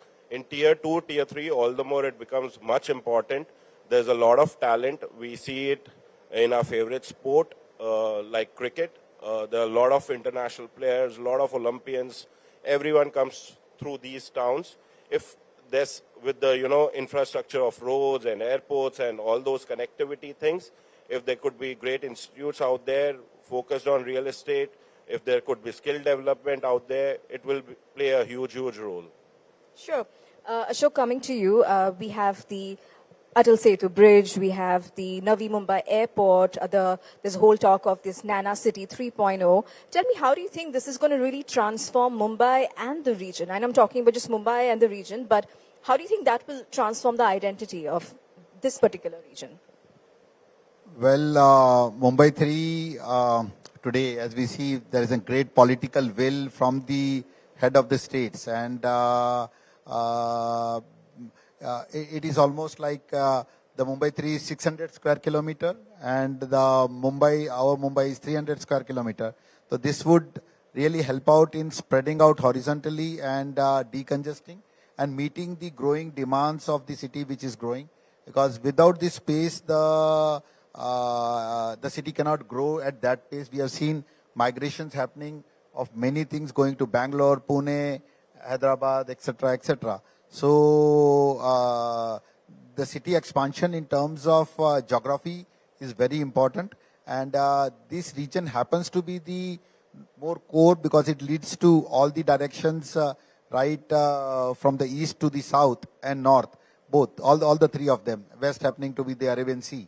So we see that this will help out to put up Mumbai on the global map already where it is in a better city, with better quality of life and maybe ease of living also. Rajiv, coming to you, you spoke about the end user a while back. So my question to you is, what does everyday India want? What does the consumer want when it comes to infrastructure, real estate, the kind of experience, the experiential experience you're talking about? Can you elaborate on that?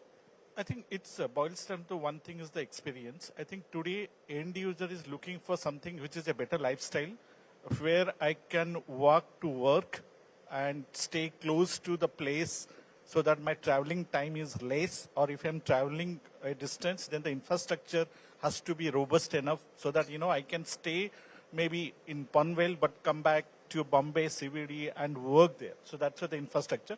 Second thing is very ambitious, but yeah, sure. So that's one. The second thing is that, one of the end user perspective, if you see if Bombay is growing to us, Navi Mumbai, Panvel, those are adding to the supply. The good thing that's going to happen is that one data which comes from the NCR market, couple of years back, the average HNI used to stay in an apartment like say 1300 square feet. Last year, the data shows it has gone up to 2600 square feet. It purely because the NCR has a supply. Purely it grows in all the direction. I think the same thing we would like to have in Bombay, Maharashtra is that if we get more supply and get bigger space, then the upgrade story will be bit stronger. Sure. Ashwinder, coming to you now, Ashok and Rajiv both spoke about the digital public infrastructure. I want to know your take on this as well, technology impacting infrastructure and even real estate, to build better and smarter homes. Well, yeah, that's a huge plus which is going and which developers are working in the field to, improve upon. Be it the GIS systems wherein you are mapping the land, getting to know what exactly is the boundary, be it knowing the strata of the land, otherwise there's always some physical requirement to go at the site and do the soil testing and stuff. If we have records on the land, which is for the legal checks, so if you have an entire chain of ownership, which is digitized, there are platforms on which, the latest technologies are built.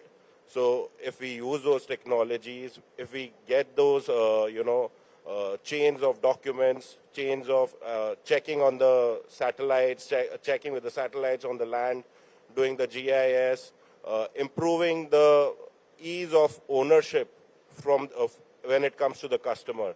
Say, so we have an app in-house wherein we have kind of, relaxed, or, it's comfort from buying from your bedroom anywhere in the world. You may be a citizen, or you may be, residing in US. With the click of a button, you can get the piece of land in India, and that's another ease which, the digital or the technology can bring into the real estate world. So we are the pioneers of that, and I think there'll be more to, join us. Just to add one aspect, you were talking about buying the land. Today, if you see real estate, 60 to 70% of leads that comes from digital mechanism. And today, people may not be visiting to the site because everything is done in a tech-friendly manner, that you may be outside India, you get a very good perspective of the site, of the project, and the product. I think that has taken real estate closer to reality. I think that is where today people don't wait for the product to be completed, then buy. Today, if you see in a life cycle, people are buying more during the pre-launch or launch stage than when it's ready. It's purely from the point of view that technology has helped us to make sure that the product that we are selling or giving it to the customer becomes more reality during the project launch through tech intervention. And that is really helping us. Sure. We're completely out of time, but by way of closing remarks, I want to ask one common question to all of you. Tell me, we are living in an environment where there is macroeconomic volatility, rising protectionism, which can lead to supply chain disruptions, and industries across the board are impacted. How do you think businesses in infrastructure, industries, need to sort of safeguard themselves to build more resilient, businesses to be, able to navigate such uncertainties? Let's start with you, Ashwinder, this time. For any player, we are well aware of the macro and micro economy factors. One such thing is you have to be ahead of times. You need to, kind of envisage what's coming in, where the world is moving, where the customer is moving, where the government, what are they thinking on the regulations. Being well versed with all of these play a very, very critical role in order to safeguard the organization's interest, the business interest. There are things which are, the customers, we keep the customers at the center of everything. So the customer requirement changes from time to time. You said about COVID as well. And the kind of, work which is going on in the infrastructure now is we as a company are focused on eco-conscious infrastructure, wherein because we are working tier 2, tier 3, we are using local materials, we are using local skilled workers, and with the help of all these factors, taking the local communities along with us, it can play a great role for the bright future of any organization. Sure. Ashok? So what we see is that the sector and the whole size of the industry has almost increased to 600 folds. So a school of thought maybe which would be thinking that this much of disproportion may lead to some destruction also. And the positive aspect of the other side of the coin is that though there is so much of influx of everything coming in, it is a transition phase. What few of us are already witnessed out, like the development of the city, country and city Dubai, within 1 decade, it transformed with an humongous size of activities being taken across. What as resilient we should be at our offices or at the sector level is that we should core focus on skill development, because 600 folds of sector increases. So it can be mapped like a company or a person who was maybe a decade ago working on within platter of say 100 units and in a housing, today almost have committed to himself for a projects which are of 2,000 flats, and the number of participants have increased to 30-fold. So 30 into 200, it is almost 600 times. 3 into 200. So The sector has increased. The skill development is there, which is required. We don't have today educate engineers to cater to so much of humongous work which is carried out. We don't have human resources to in sell side also with the same acumen. Yes, that is where this even luckily where we are getting AI into over here, and companies would be introducing products which would be easy to understand for the operators or the people in this business will help out to map it out.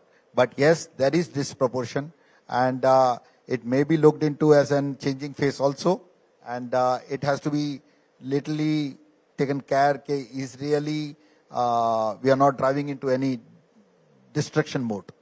Sure. Rajiv, over to you. I think there are two things. One is that the turnaround story has to be faster.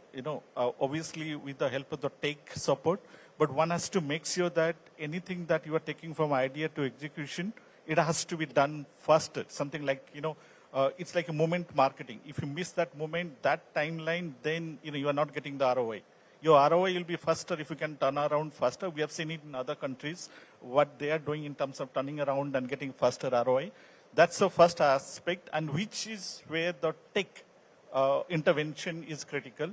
Second thing is that today, with the help of a lot of AI, ML tools, one need to understand the stakeholders in a much better way. I think the understanding the customer, the stakeholders through profiling, through progressive profiling is critical. As an organization, if we can keep improving our tools to understand the customer and the other stakeholders in a much better way, then the offering can be customized. I think today the world is moving towards a customization, making sure that the entire offer, whether it's a communication, whether it's a product, whether it's a delivery, whether it's an experience, everything has to be customized and personalized. I think that will be a game changer, that which company is taking that piece of marketing or the product development in a way that becomes a differentiator. I think the organization which does well, they'll do very well. Fantastic, but I've been told that I've got 5 more minutes, so I think that we can ask, I can ask a few more questions. Ashwinder, I have one question for you. Since we are seeing a lot of development, highways, and there are sea links, and tell me, is that trend leading to the development of new, smaller, micro real estate markets as well? Of course. We can take an example, say a Bombay-Goa highway, and all the nodal points adjoining that. So when we are selecting a location, or because ultimately we are promising it to the customer for the next 15-20 years, it's going to get the yield for the customer, and of course with the programs wherein he can build their homes and stuff like that. How the selection of that particular micro market has to be done very, very carefully. It has to be done in time. It has to be paced well. It cannot be, go and buy like 1,000 acres at one place, boom, and then wait for it to evolve. You have to pace the entire journey of development in line with the government infrastructure, in line with the government facilities. We are speaking about the highways. A highway is not a full infrastructure. The full infrastructure gets developed in piecemeal. So you get the education institutes there, you get the hospitals out there, you get all other public services which are there, which are essential, which are part of the cities as well. Cities today are very cluttered. There's a FSI fight inside the and every developer they tend to squeeze in every square feet, reduce margins, improve the efficiencies. However, when you go to a tier 2, tier 3, it is more towards sustainability. It is more towards the nature. We are taking it from the nature, and we are also giving it back. So it kind of creates a small, mini, well-established townships which are independent in nature, yet they are collectively exhaustive when it comes to the country. You want to add something, Rajiv? Yes. Arden, I think township is going to be critical, and it's not only the physical infrastructure that we'll see which will add value to the township or the infra, it's a social infrastructure. I think today people are demanding social infrastructure in a way that they pay a premium for it. I think the premiumness comes from the social infrastructure, whether it's a healthcare, school, entertainment, all those things has to be combined. And you will see that the location story is a big story in real estate. Along with the location, I think township development will be critical, and that will help us to decongest the city in a way as well. When you make bigger township projects, people get diverted to other parts, and also the decongestion will help the city also. No, absolutely, I agree. Ashok, to what extent can infrastructure have, I'm sure it has an impact on other industries like manufacturing, logistics, even tourism for that matter. Does infrastructure have the ability to really reshape the identity of, say, West India? Yes, it's going to change everywhere, and especially West India, because it happens to be the hub where there is all resources in terms of capital, in terms of human resources, in terms of intelligence, in terms of consultants, people all working over here. So Mumbai undoubtedly and Pune, combined with Pune, rules the major of the Maharashtra, and similarly Gujarat is contributing, Gandhidham is contributing towards the western contribution towards in terms of positioning. So it changes. Yes, and what we see is an era where we'll find out things changing at jet speed change. The micro markets, as you told, that yes, may become up the major markets also in the coming days, because when the whole of, in terms of real estate, the travel time and the visible infrastructure which is there, and clubbed with the wire, that is the digital infrastructure which is coming across, what we sound more of today nowadays as AI and etc. Combined with everything and everything in place, West will still rule the whole of the India. Rajiv, I want to bring you in here. Tell me what lessons, from the global landscape, from global infrastructure, like, Mumbai is often compared to Shanghai or Dubai, for that matter, but what lessons from the global landscape can West India apply, to better their real estate and infrastructure projects? I think the first one will be the mobility factor. I think that is where we are lacking in terms of where we can improve so that the story of real estate takes us to the next level. Otherwise, pricing wise, we are the highest, but in terms of transport, mobility factor, that's one thing you'll see that other countries are doing well. The second aspect is the your lifestyle amenities within the surroundings, where we don't get. Like say, each society or maybe in a micro market, there will be clubs, social clubs in other developed countries. Here you don't get that, the social clubs. So one is that amenity aspect, I think people have started demanding that, and you'll see that real estate is getting into that phase that most of the projects which are gated community projects are having a lot of amenities. So amenities brings the lifestyle and experience to the entire township projects, or it's a gated community. The third aspect will be, something that we need to learn on that digital AI aspect of it.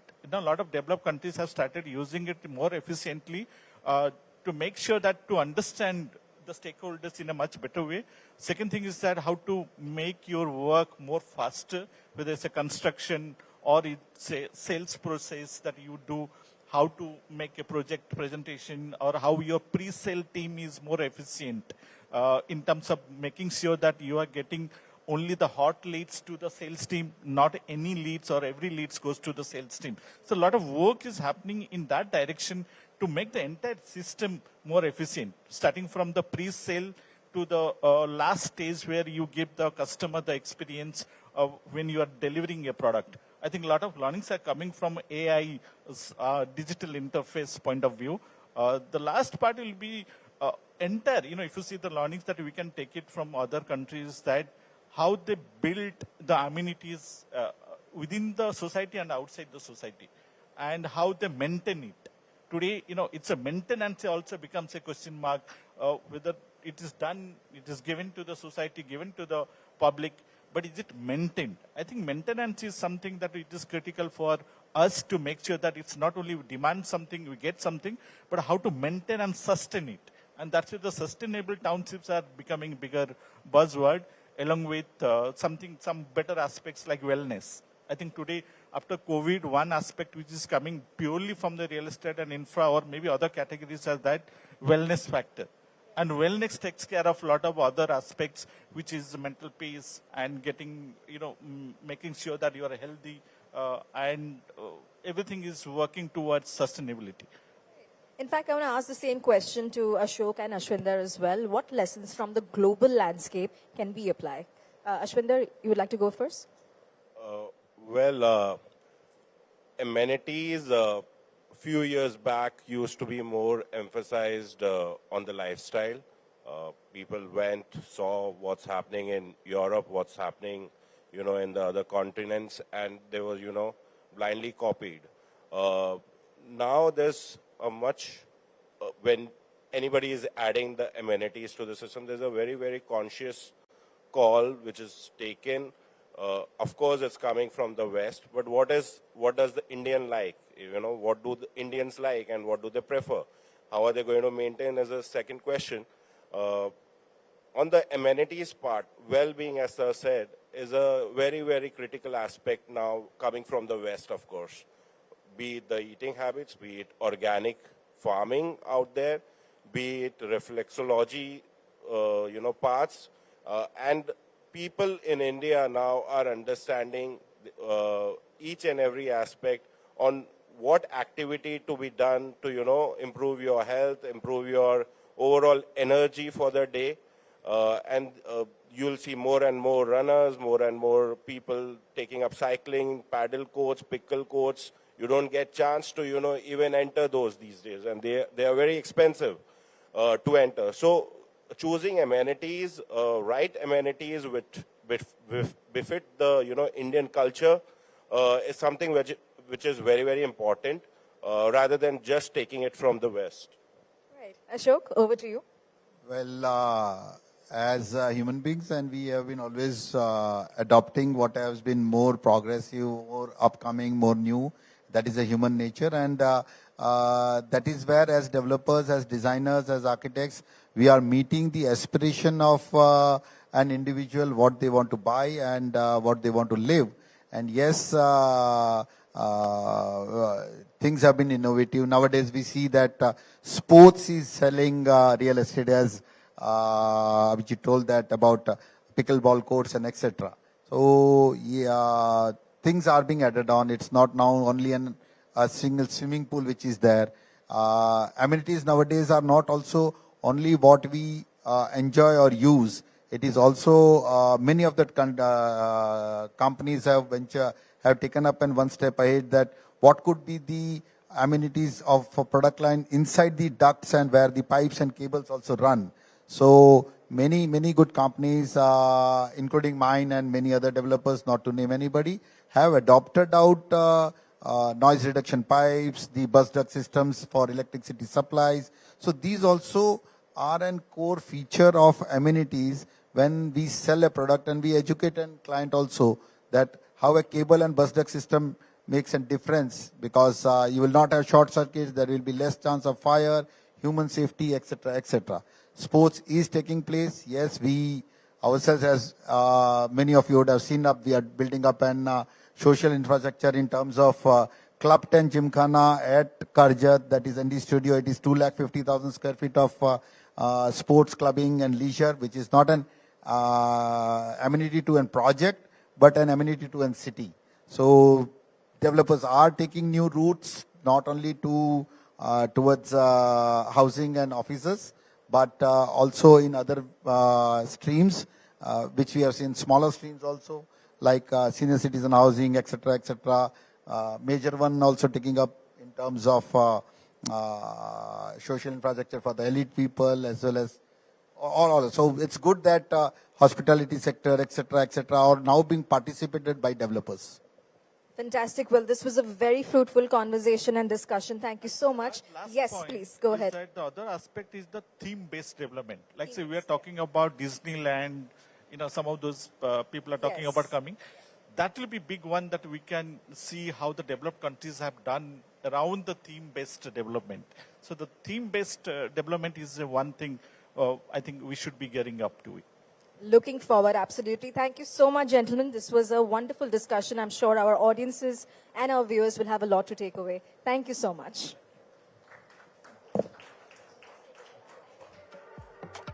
Our panelists. And can we please have Pooja Sethi back on stage to felicitate each of our panelists, please, as they gather for a quick photo op. So Pooja, if you're with us, if you could kindly please join us on stage. All right. I think Pooja has stepped out for a quick moment. So Ritvika, if I could ask you to please facilitate each of our panelists. Let's have the mementos presented on stage, please. Gentlemen, just a token of our appreciation.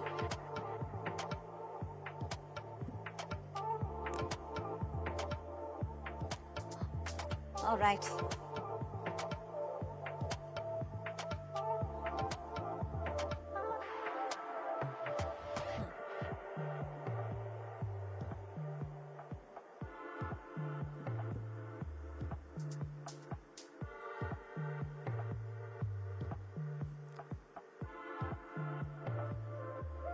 Thank you so much. Thank you so much for being here and for gracing the occasion at the etnow.in Business Conclave Awards 2025, ladies and gentlemen.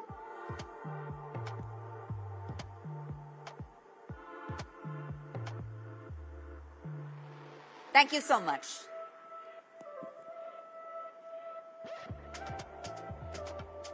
All right, thank you so much. And before we proceed any further with the program, we wanted to treat you to a quick audio-visual.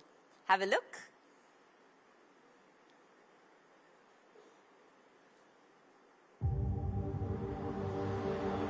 Mumbai, Pune, Ahmedabad, Surat, Nagpur, Jaipur.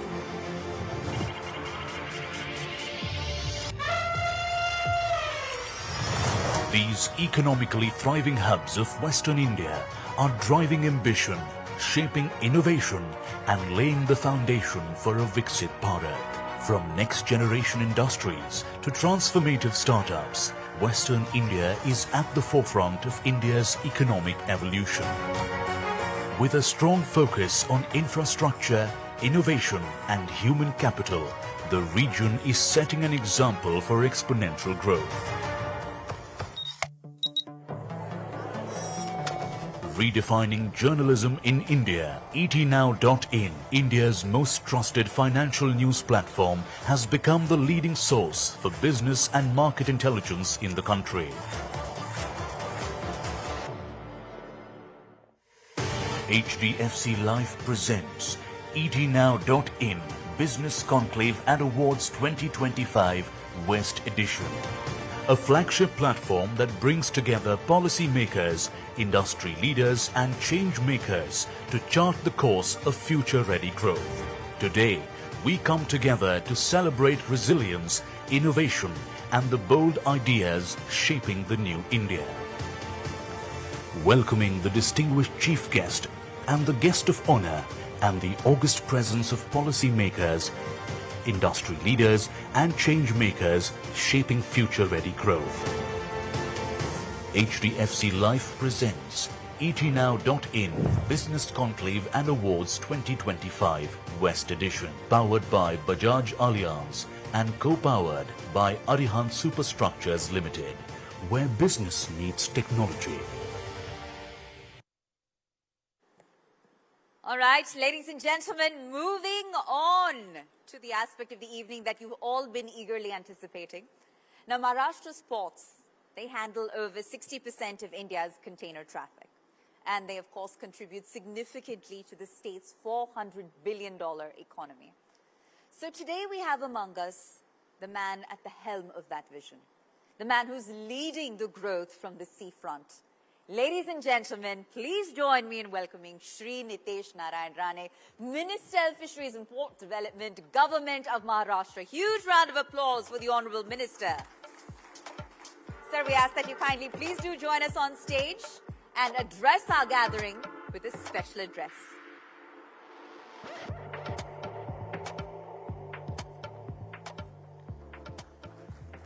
All right, to the Honorable Minister, we ask that you please take the podium and address our gathering.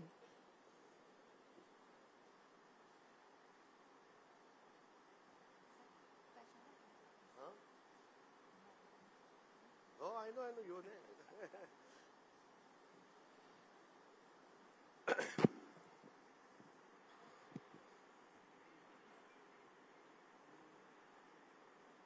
Respected all, and I especially thank the Times Network team to invite me here and give Maharashtra government a stage in order to interact all the important people from the business community. To begin with, why Maharashtra is the preferred investment destination for all? And I think that question is in front of all of you. And that's exactly what I want to answer in my small note address to all you guys. Today, Maharashtra, which has a visionary Chief Minister, Honorable Devendra Fadnavis ji, and we also have a stable state government and an excellent interaction with our central government. Maharashtra is also the preferred investment destination for most of the business community, and that is clearly because we are very clear about the vision of where we want to take our Maharashtra and our state. Today we have a very business-friendly environment, and if you speak in context of the ministry that I represent, the ports and the fisheries, primarily the ports, we are proud to say that we are the first state government in the entire country which has an independent shipbuilding, ship repair and shipbreaking policy. A policy which is very investment friendly, and also a very important aspect is that because we have a very clear communication with our central government, so that's why the main issue that most of the business leaders or the business houses face when it comes to shipbuilding or these kind of activities is the environmental clearances. Today we have Honorable Bhupendra Yadav ji as the Environment Minister in the central government, and I'm happy to tell all of you guys that we have an excellent communication with him, and he has been more than helpful to ensure that whatever proposals that go from the state government to the central government in terms of the environmental clearances, he will take no time in giving a go-ahead. Our shipbuilding policy and ship repair and shipbreaking policy has a lot of important aspects mentioned in it, which will help you to take a decision as why we should only invest in Maharashtra when it comes to any of these businesses. Today, as the Ports Minister, I am also happy to let you know that under the leadership of Honorable Chief Minister Devendra Fadnavis ji, we as a government are promoting waterways and water transport like never before. On the lines of the metro that a lot of Mumbaikars use in Mumbai today, by December 2026, we'll be introducing Mumbai Water Metro in the MMR region, where Mumbaikars can travel through the water route from one place to another. We also have an interesting water transport project which will be launched in no time. Is the M2M ferry project, which will connect Mumbai to the other districts in Konkan in merry 3 hours or 4.5 hours. Means from Mazgaon to Ratnagiri one can go in just 3 hours, and Mazgaon to Sindhudurg one can go in just 4.5 hours. So all I'm trying to say is Maharashtra, under the leadership of Honorable Devendra Fadnavis ji, we want you to know that we as the state government are more than welcome for all the decisions that you would like to make in terms of investments in our state. The Ports Department we and a Maharashtra Maritime Board, we would welcome any proposal in terms of shipyards, ship repair, and we will ensure the time that you take in order to take the decision of setting it up in Maharashtra to actually opening up the factory is less than few months. So I thank again the Times Network team to invite me here and giving me an opportunity to speak to all you guys. Thank you.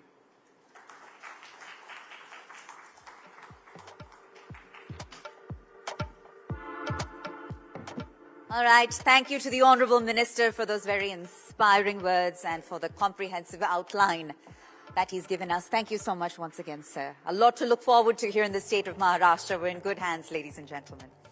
So with that, excellence deserves recognition. And today we are going to recognize those achievers who are taking the country forward, rallying from the West.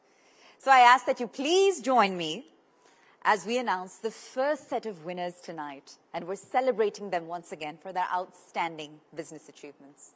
All right. Are we ready to unveil the winners here at the etnow.in Business Conclave Awards 2025? A huge round of applause, please. With that, I'll start. And we have the Honorable Minister with us to do the honors. Thank you, sir, for being here.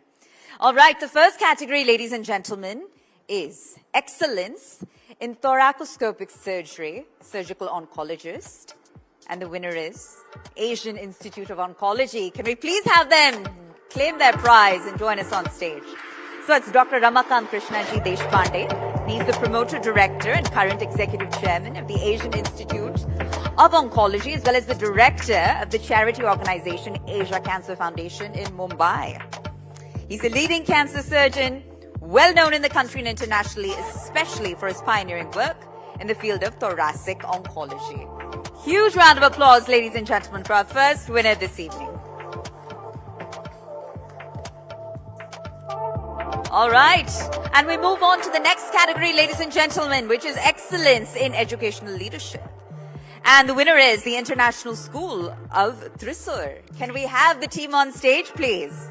A passionate educationist, Dr. Kavita Vajpayee has always been considered to be a very progressive leader. With a master's degree in physics and a doctorate in education leadership, she has experience of more than 20 years and a leadership for over 10. Let's please have Dr. Kavita join us on stage. All right, we'll move on to our next category. And our next category, ladies and gentlemen, is Excellence in Legacy and Impact, Century of Service Recognition in Healthcare. And the winner is Masina Hospital Trust. Can we have the team on stage, please, to receive the award from the Honorable Minister himself?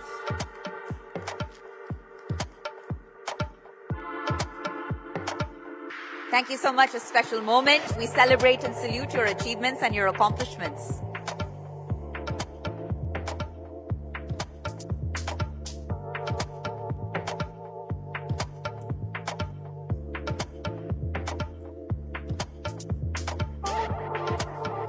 And we'll move on to our next category, ladies and gentlemen, which is Best CEO Wealth Management.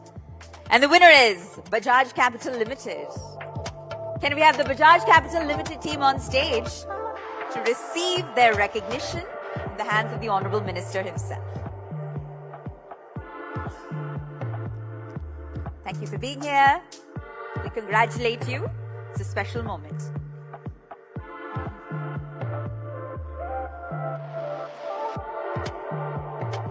And our next category, ladies and gentlemen, is Excellence in Customized Tour Operator. And the winner is Travel Global Bazaar. Can we please have the team on stage to receive this honor?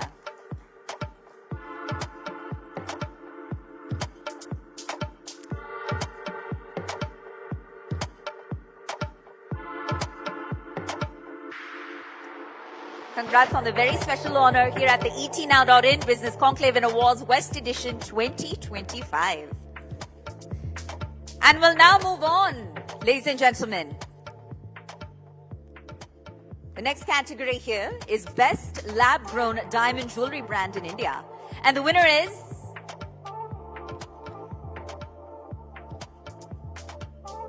The winner in this highly coveted category, Best Lab-Grown Diamond Jewelry Brand in India, is Limelight Diamonds. Congratulations once again to the Limelight Diamonds team on this special honor.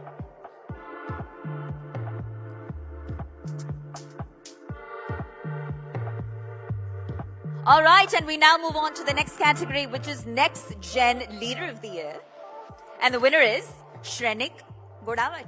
Let's please have Shrenik sir on stage. He's the Managing Director of the Sanjay Godawat Group. He's emerged as a visionary leader redefining India's business landscape. All right. Thank you so much, and we congratulate you on this very special honor.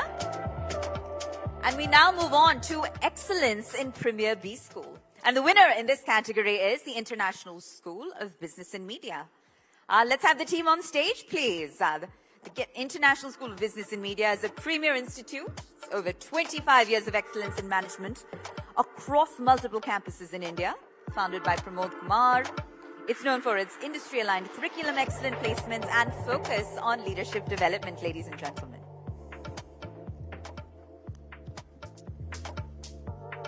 And we move on to the next category, ladies and gentlemen, which is MEP Contractor of the Year. And the winner is Trio Zone MEP Solutions Private Limited. And I especially want to acknowledge Satish Shinde, Yogesh Angne, and Avinash Joshi. If I could have all three gentlemen please take the stage and receive this prestigious honor, the Minister himself. All right, let's keep it coming, ladies and gentlemen. MEP Contractor of the Year, Trio Zone MEP Solutions Private Limited. The team now joins us to claim the honor.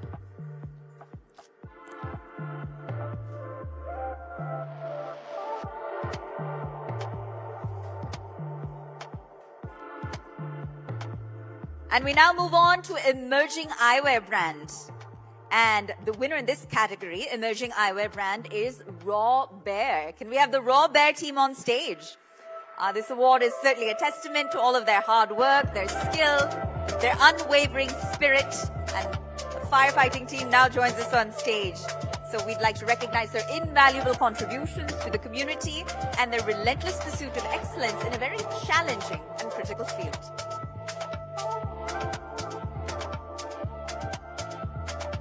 And with that, we move on to Excellence in Super Specialty Clinic, Mulund. And the winner, ladies and gentlemen, is Dr. G. Manoj and Dr. Ria G. Manoj. If we could have both the doctors join us on stage to claim this honor. They started the Good Health Super Specialty Clinic at Mulund in July 2001. 25 years ago, ladies and gentlemen, with advanced dental and implant facilities, along with comprehensive and complete heart and diabetes care. A lot to celebrate, a 25-year legacy and counting. All right, and our next category, before we move on with our agenda this evening, is Excellence in Product Innovation. And the winner is, ladies and gentlemen, Para Innovations Private Limited. Keep the applause coming, ladies and gentlemen, for your fellow colleagues, please.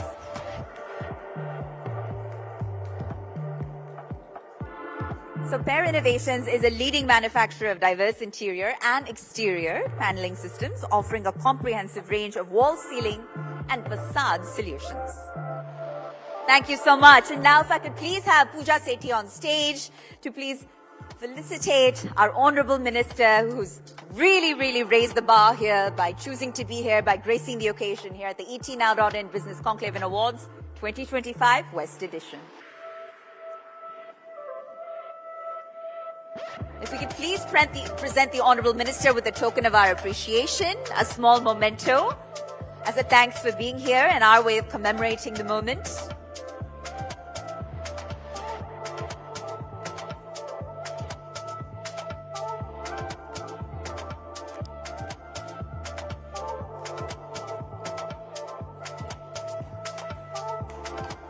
All right.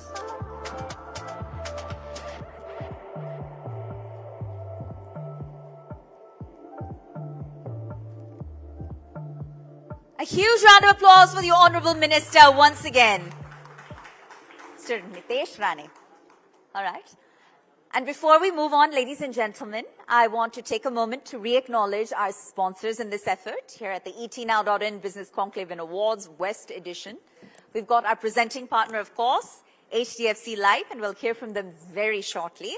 We're powered by Bajaj Allianz. We're co-powered by Arihant Superstructures. Our home loan partner is LIC HFL.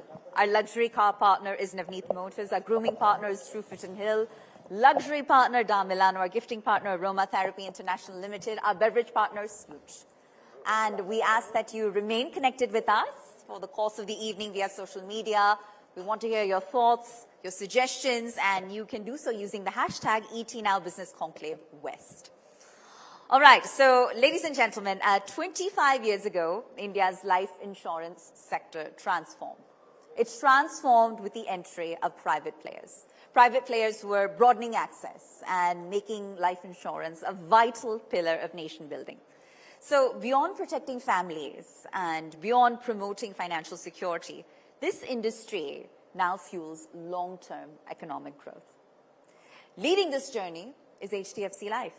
They're India's first private life insurer, which has been pivotal in shaping the industry and in truly supporting the country's aspirations. So today, ladies and gentlemen, it's my honor and pleasure to please welcome Mr. Vineet Arora. He's the Executive Director and Chief Business Officer at HDFC Life, to share his thoughts on how the company continues to drive innovation and impact in this critical sector. And we'll specifically be doing a deep dive on the path towards insurance for all by 2047. Mr. Vineet Arora, if we could kindly please have you on stage, and it's actually my pleasure to engage in a fireside chat with you, sir. I'm truly looking forward to it.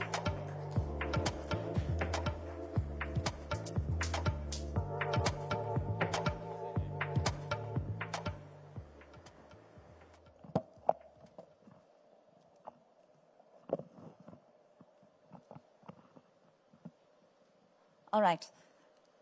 So, Vineet, if statistics are to be believed, right, insurance penetration nationwide is shy of 5%, all right, primarily led by the life insurance sector. Okay. So, clearly, we're not where we could be vis-a-vis our global counterparts. How do you think about that? How do you respond to that?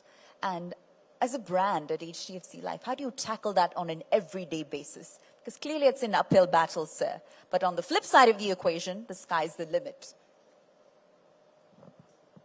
Thank you so much. How are we on audio? Let's do an audio quick check, please. Can we have a mic replacement? Thank you.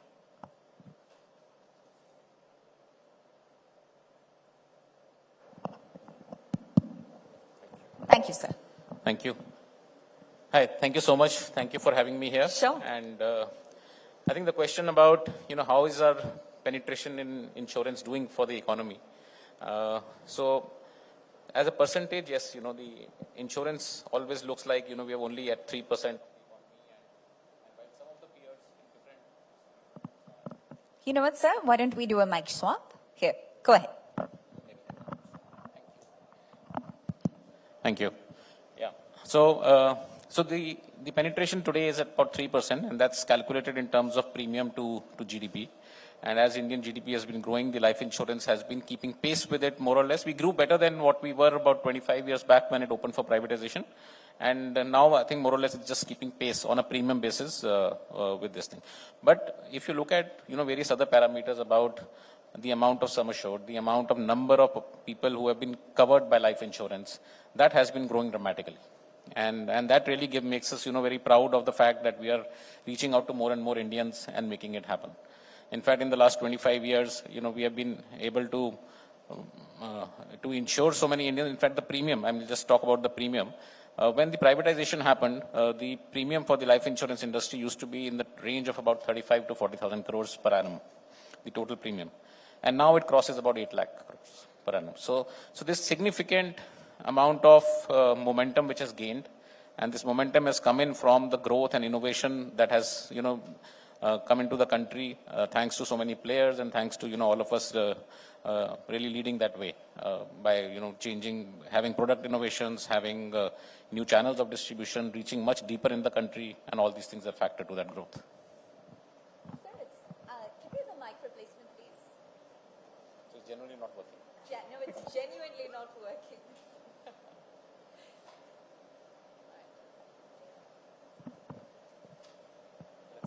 Sir, we'll divide and conquer. All right, here we go. See, thank you. Thank you. Are we better? We're good? Okay, excellent. So, sir, you've outlined where we were and where we now are. All right, although that is incredibly heartening to hear. When we look at the insurance sector, sometimes it seems that trust and transparency are the leading bottlenecks. Now, against that backdrop, if you now introduce new age tech, right? If you now introduce risk assessment models that are driven entirely by artificial intelligence, right? Digital onboarding, new age technologies for which, yes, there is a euphoria, but there is also a layer of, okay, let's comprehend what's happening and let's chip away at our trust deficit. How do you then essentially imagine the trust and transparency vis-a-vis the insurance sector swing? Is it swaying for the better or is it swaying for the worse vis-a-vis new age cutting edge technology? So I think 2-3 important points that you touched upon. One is how is technology really making a difference to the sector? How important is trust and how are we really, growing and building more and more on the trust? And there are two very separate. One is a lot more about logic, science, data, and how do we really, underwrite risk and things. And the other one is a lot about an emotional connect and the delivery that insurance gives as a product to the customer. So let me just first talk about trust and then how, even digital is helping us build more and more of trust. Please, sir. Yeah. So first is, I think clearly the products that we sell are intangible and a promise. And as, the years have passed and companies like us, have really delivered on this promise, the trust has really, built up again and again. And now, at this point of time, the top financial institutions, especially the ones in life insurance companies, are among the most trusted brands in the country. And when you talk about the brands that we have, and people, do trust that, yes, you will deliver to the promise of delivering to my family as a protection if some eventuality happens, or if I have saved for a long-term, savings for my retirement, I will get those benefits when I retired in a timely manner, in an accurate manner. The challenge which, sometimes have in a life insurance product, because of its long-term nature, they tend to become complex. Right. Because in that complexity, a lot of scenarios could arise, So somebody cannot pay a premium in a year, then he can pay it again, or some other eventuality can happen on the way, or he could exercise some options. So these make it complex. That's where technology really comes in trying to simplify and make it easy for the customer to understand what can happen in the future. And as we go along and, talking to our customers while, we are discussing their plans and their futures with them, we are able to show that through very easy illustrations. We are able to show them through very easy cash flows.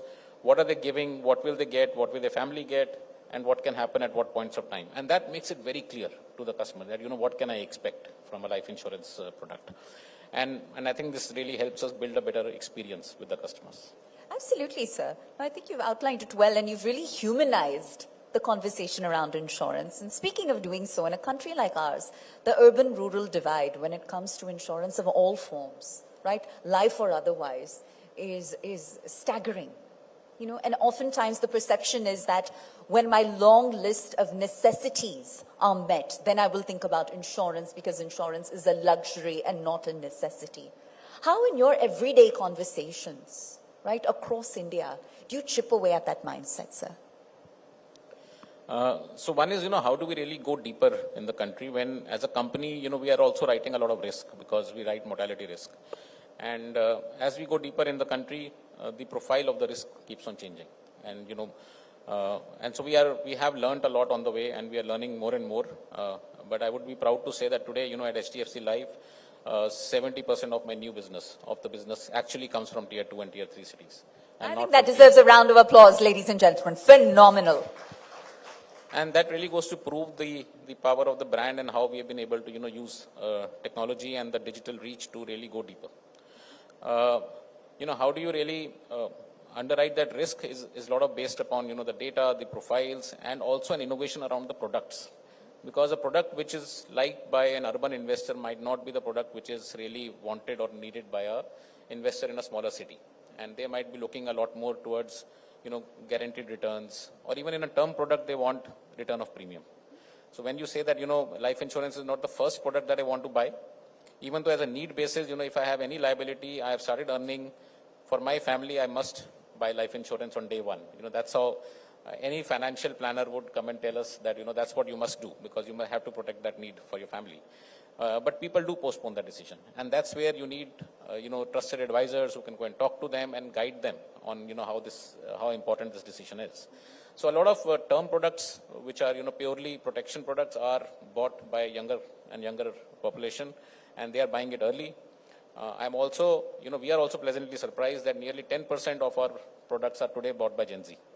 And they also use a lot of digital platform to actually buy after researching everything online, right? So it's something that has a need, an inherent need, and customers do really, want to buy it. That's very validating, to hear that. It's incredibly validating.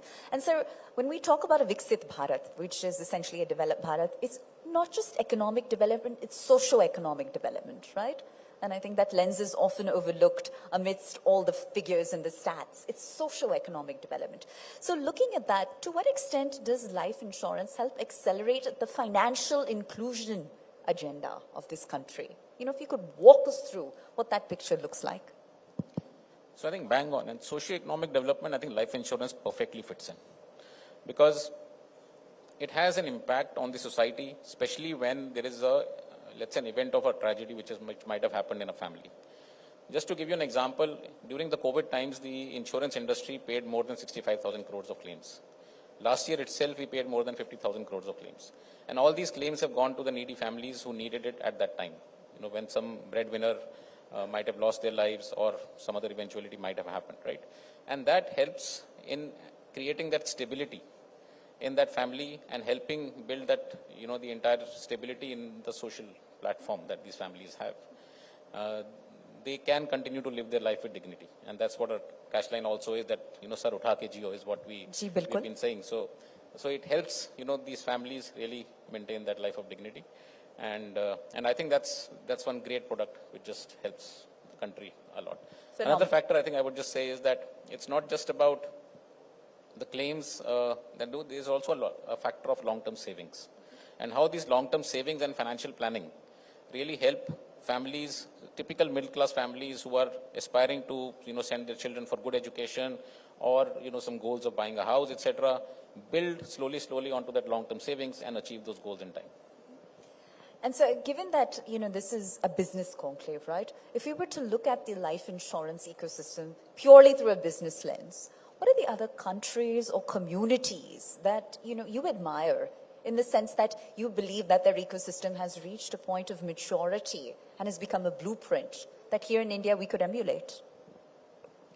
So I wouldn't want to name any single country, but because I think there's a lot to learn from various examples across the world. Fair enough. I think a lot of new startups in the West, especially US and all, started off with very niche segments of providing products in a very easy to buy manner for customers. Somewhere in the East, like there are some companies in China which build a lot of ecosystem around their products. So a lot of such examples are there. I think India has a unique approach. India has a very unique approach. We have, all the distribution points like banks, our own points, and maybe agents and, some corporates which also do life insurance and wealth managers. And they're all open architecture. So the Indian belief is that, you should have manufacturing and you should have distribution points which are able to offer choice to the customer. And through that, I think we have been able to build a very, very well-oiled, let's say, channel and intermediary machinery, which is able to give customer what he needs and give the best product to the customer. So I think that's a very unique method. Plus, a lot of technology has come in to make this process very simple and seamless in terms of, either it's underwriting, which is now so much more data-driven than what it used to be earlier. Earlier, every case, worth of salt would go in for medicals. Now, a lot of this work is done through data, and some of the cases go for medicals. So a lot of process changes have happened, and this has also, helped. The servicing side has also become very digital. So that's the uniqueness of India, that, customers are, even in the last mile, tier 3 towns, 91% of our actually servicing happens on our digital platform. People don't walk in for servicing to the branch. You're right. You're absolutely right.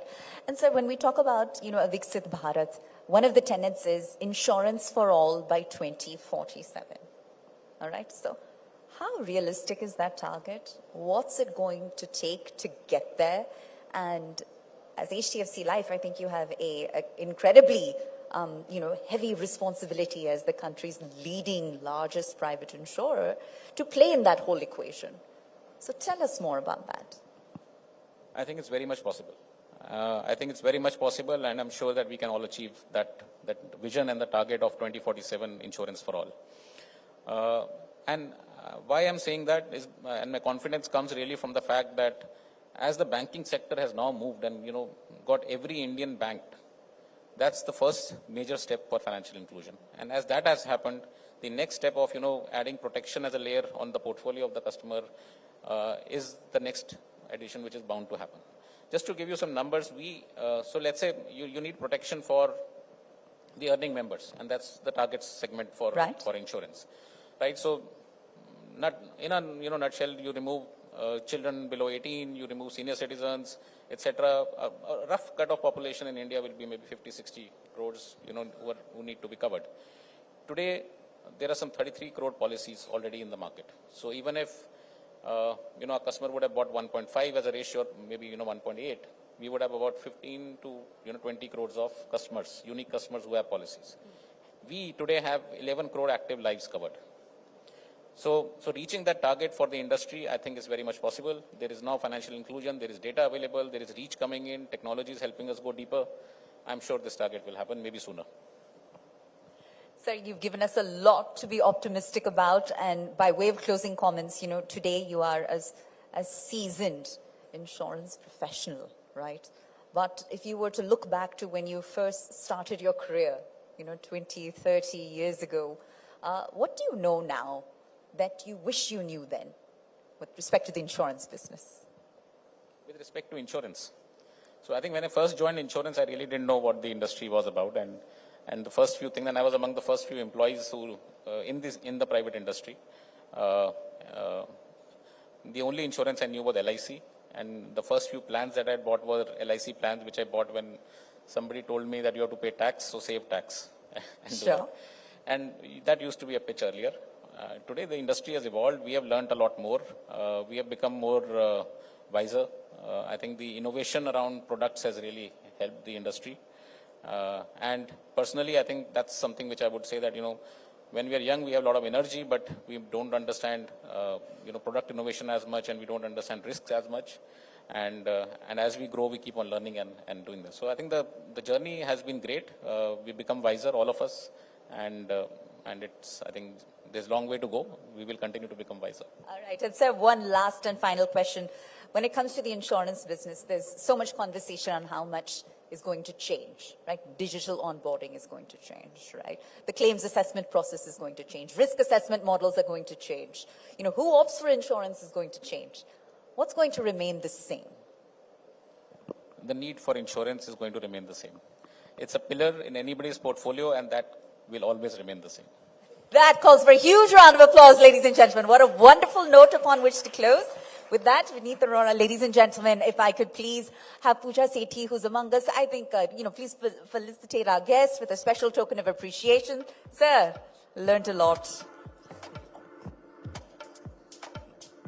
If we could have a quick photo op with our guest, please, and present him with a special token of our appreciation here at the etnow.in Conclave and Awards 2025 West Edition.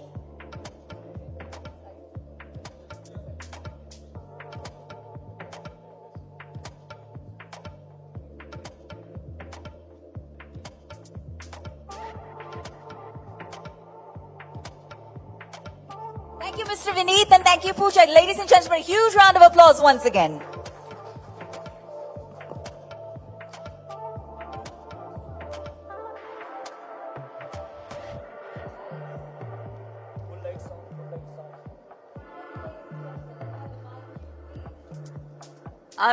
All right, there we go. Okay, what a fascinating discussion. And with that, we move on to the next item on the agenda, and we're going to talk digital payments. So with digital payments crossing 14 lakh crores monthly and fintech funding remaining incredibly robust in spite of global headwinds, Western India's BFSI sector continues its evolution. So our next panel brings together market veterans. They're going to talk about the increasing advent of mutual funds and the changing trends on investment and banking in the new age of digital finance. And to do justice to that conversation, we have Sandeep Raichura, who's the CEO of Retail Broking and Distribution and Director at PL Capital Group, Prabhudas Leeladhar.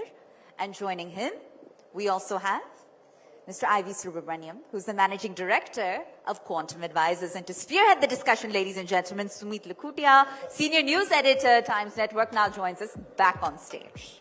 All right.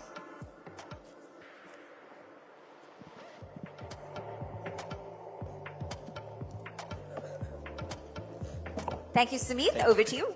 Thank you, Pooja, for that. Thank you, gentlemen, for this.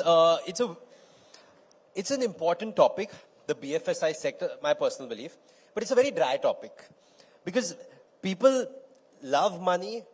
We love talking about money, but if you talk to people about how to manage that money, it kind of, koi to sambhal lega, aana chahiye, that kind of stuff.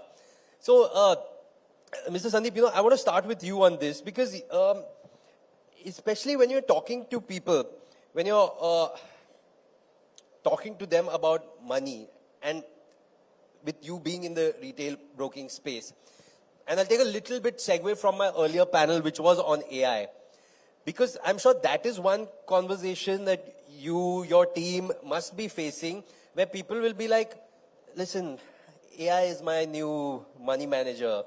Why do I need PL? What do you tell them that? I think you've asked a lot of questions within that one single question. So let me sort of break it down into 2 or 3 pieces. First of all, I don't agree. Finance is not a dry topic at all. In fact, most of our conversations probably happen over beer. It's a very exciting place to be. Finance is the lifeblood of how people lead their lives, right? So if you look at money as an avenue to get to where you want, to fulfill your dreams, I'm with you on that because that's why I'm here at ET now. But that was a general observation with people. But absolutely, please carry on, sir. No, so as far as the entire aspect of how money is to be managed is concerned, I think we have evolved over a period of time. We are possibly at the beginning of what you call the AI revolution, right?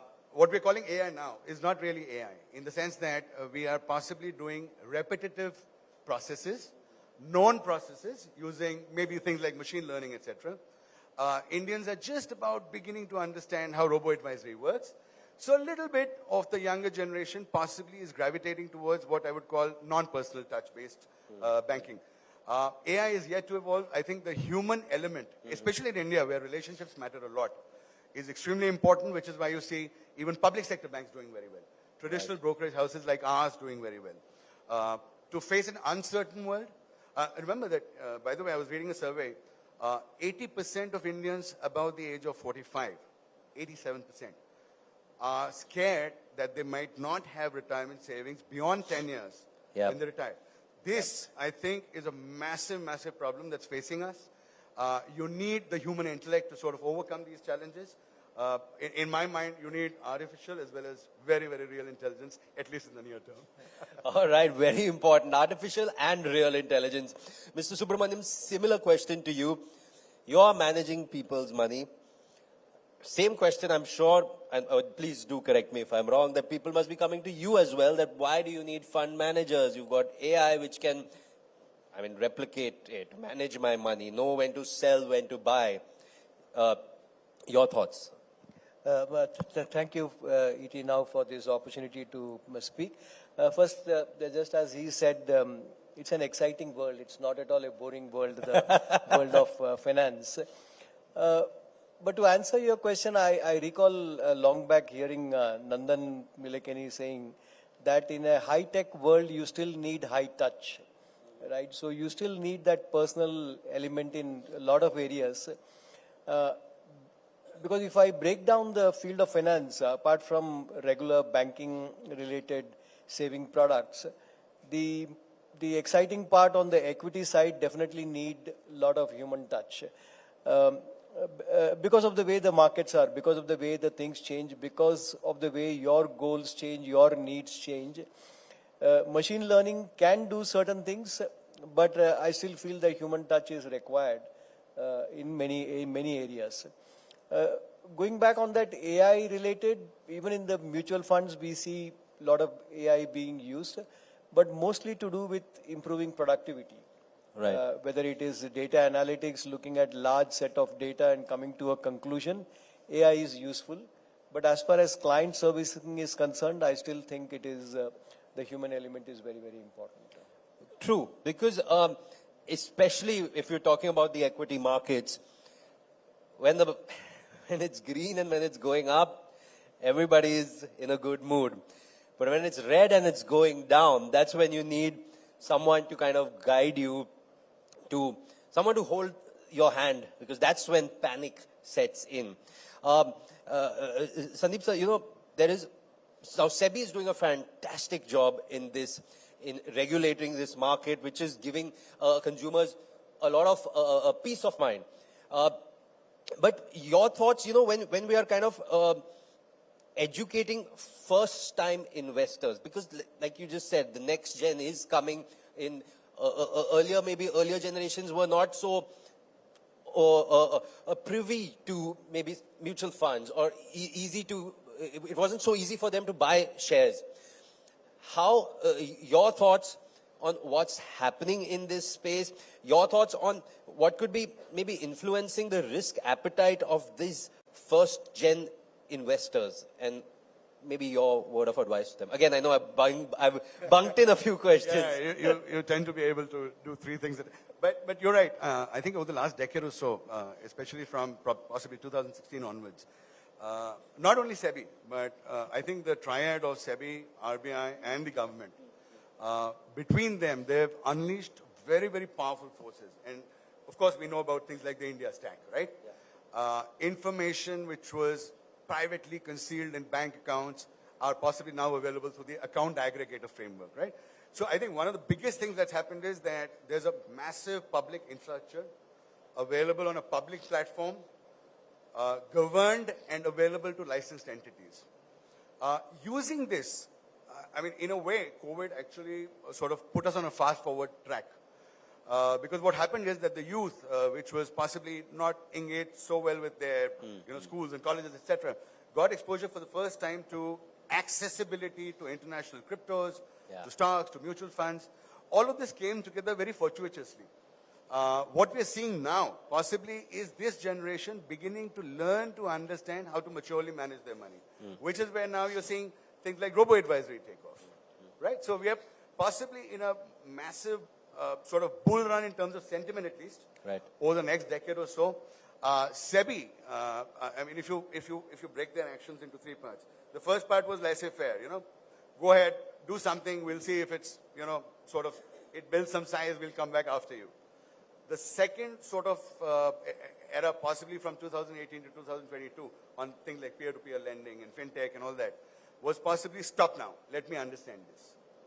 Over the last 2.5, 3 years, SEBI has been extremely, extremely transparent, very, very forward-looking, and has actually patted people on the back. So you've got guidelines, I think, in the last 1.5 years on virtually every aspect of financial services, including people like us. So, for example, how do you give advisory to an average individual?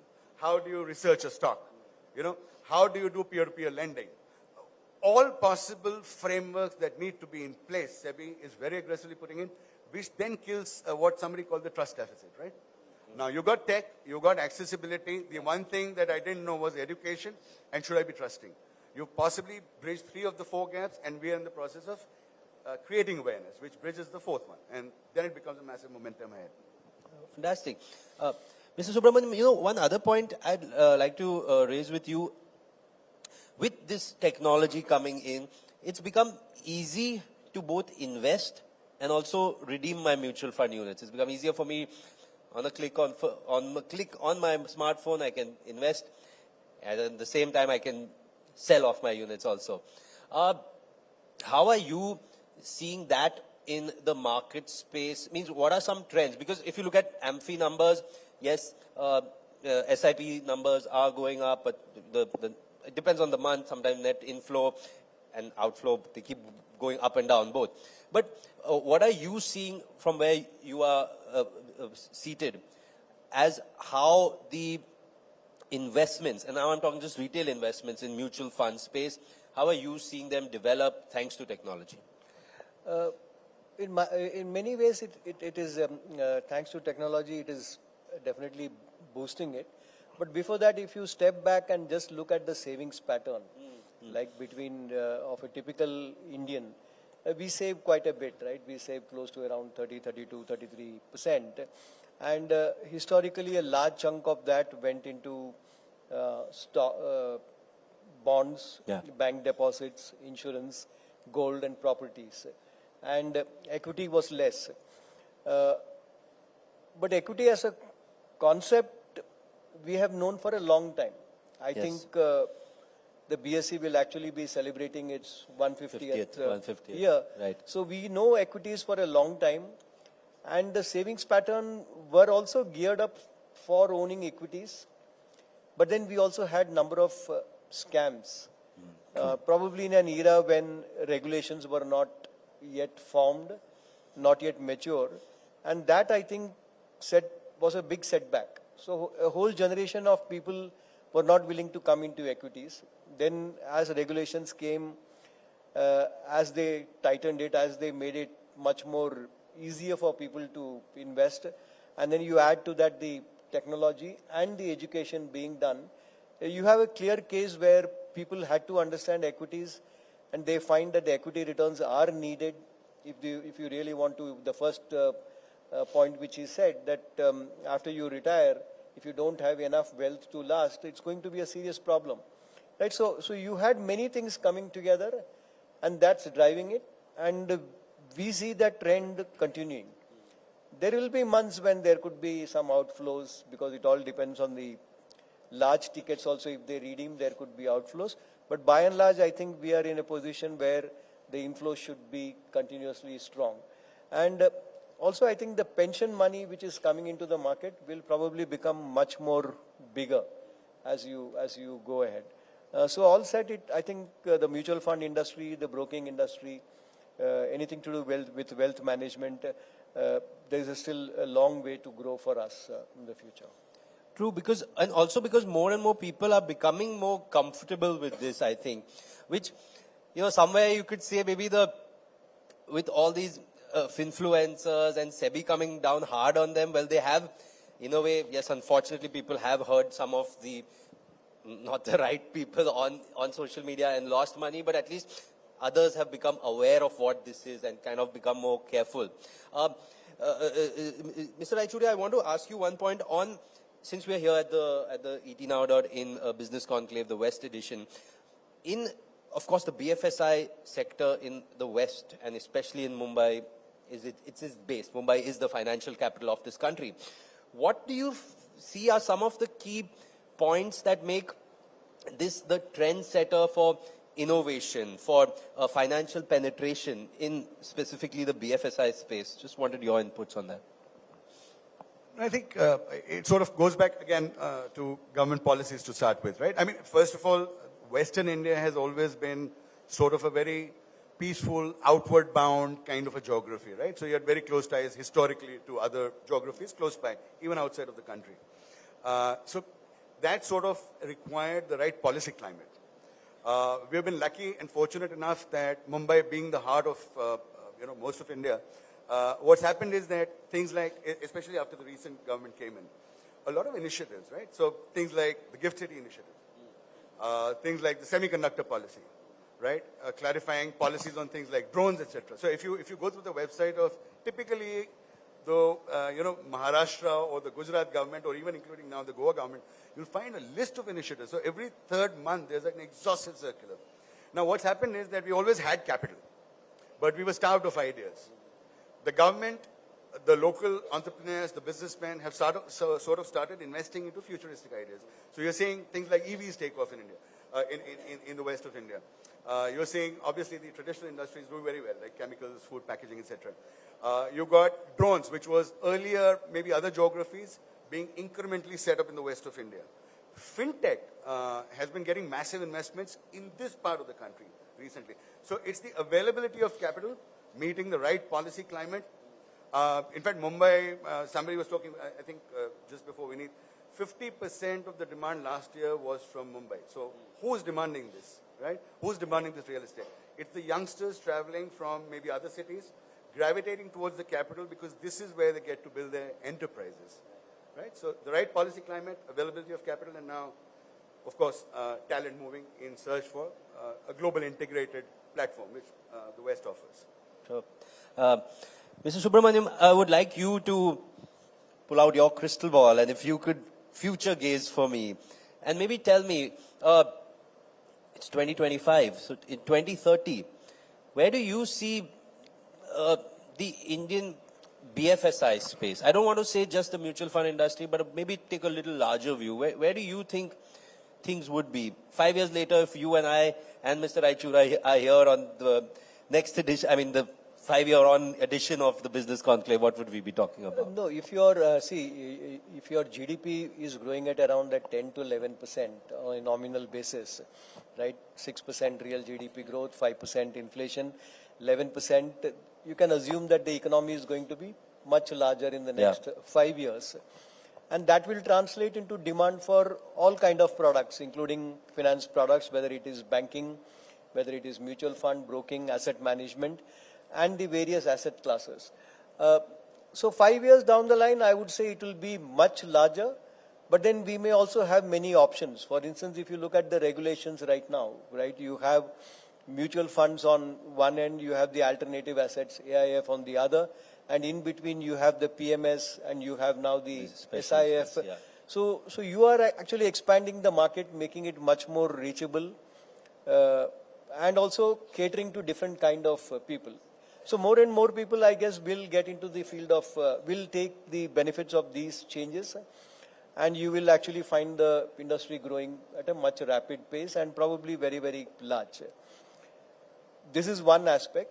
My personal feeling is, even if I look at where India is placed within Asia, I think if a large bank could come out of Singapore, or if a large bank can come out of Hong Kong or many of these centers, India could also aspire to address that market, right? You not only India, you start addressing the Asian, but then you build the systems accordingly, the regulations accordingly. Talent, I think we have, probably the skill sets we have, and we can invest more in educating the people. But certain big policies will bring about those kind of changes. So it's a very exciting time. I think it will be very large in the next 5 years. You all are both really convinced, helping me convince not just this audience, but maybe the one that's watching us also outside, that yeah, my first statement was definitely wrong. It's not at all a dry subject. It's a very exciting subject. Mr. Raichura, similar question, but more nuanced, because like Mr. Subramaniam said, besides just mutual funds, AIFs, PMS, now SIFs are also there. Are you seeing your customer evolved to, like, somebody who might have just been a beginner, now becoming more nuanced? Somebody at first having come and said, "Mujhe ya to debt fund do, ya hybrid do, ya theek hai, index fund hi lunga." But now someone coming and say, let's do a small cap. And now someone saying, "Tell me about the SIF." Are you seeing that evolution of the customer as well? Oh yes, absolutely. But that's essentially where I want to draw a line. We have traditionally grown in terms of products, right? Aapko insurance chahiye kya? Aapko mutual funds chahiye kya? I think fintech is bridging that divide brilliantly. Because what does fintech actually do? Fintech says, I mean, I've got all these products, but aapki need kya hai? Correct? And I think the challenge for us as a nation, or for any large nation for that matter, is, do we really know the needs of our customers? Right? And therefore, for example, at Prabhudas Leader, we've been sort of wanting to use some bit of AI, but provide solutions, productized solutions. Yes. Right? Which give you sustainability, which are scalable, so which means things like financial inclusion. I mean, remember in the background, what Mr. Subramaniam was saying, a couple of things are happening, right? You've got the central bank launching a currency very soon, CBDC. Right? Yes. Regulations would possibly allow for things like fractional shares. गांव में एक आदमी ₹1 का Reliance खरीदना है तो खरीद पाएगा. Right? So there are those regulatory developments. There is technology. The one thing that we have to figure out as a nation is, किसी को अगर retire होना है, उसका एक lifestyle है. उस lifestyle को preserve करने के लिए 8% चाहिए. Do I have a solution which sort of takes him on that life journey rather than me attempting to sell him products and leaving it to his fortunes to sort of take it through retirement. Wow. Wow, that would be definitely, so that would definitely be momentous, iconic iconic moment there, and definitely a lot of exciting options there. So I think we're just about out of time, but I will leave the audience with this thought that as I started off playing devil's advocate, saying that, finance kind of dry subject, but really there's a sea of options there. And I personally do believe one thing, which is that, all our educational life, school, colleges, we've been taught to earn a living. It's important we take a few steps to manage that money that we are earning through our living, and that's where there is a whole sea of options there. Thank you so much, Mr. Raichura, for your time. Thank you, Mr. Subramaniam, for your time. Back to you, Pooja. Ladies and gentlemen, round of applause for my two panelists. All right. What a fascinating back and forth. If we could have Pooja Sethi on stage to please present our panelists a token of our appreciation for being here. A lot of rich takeaways emerged from that conversation, ladies and gentlemen, and we want to thank our panelists for digging deep into their personal and their professional journeys and sharing those insights with us. Can we have the mementos on stage, please, and present our panel with a token of appreciation?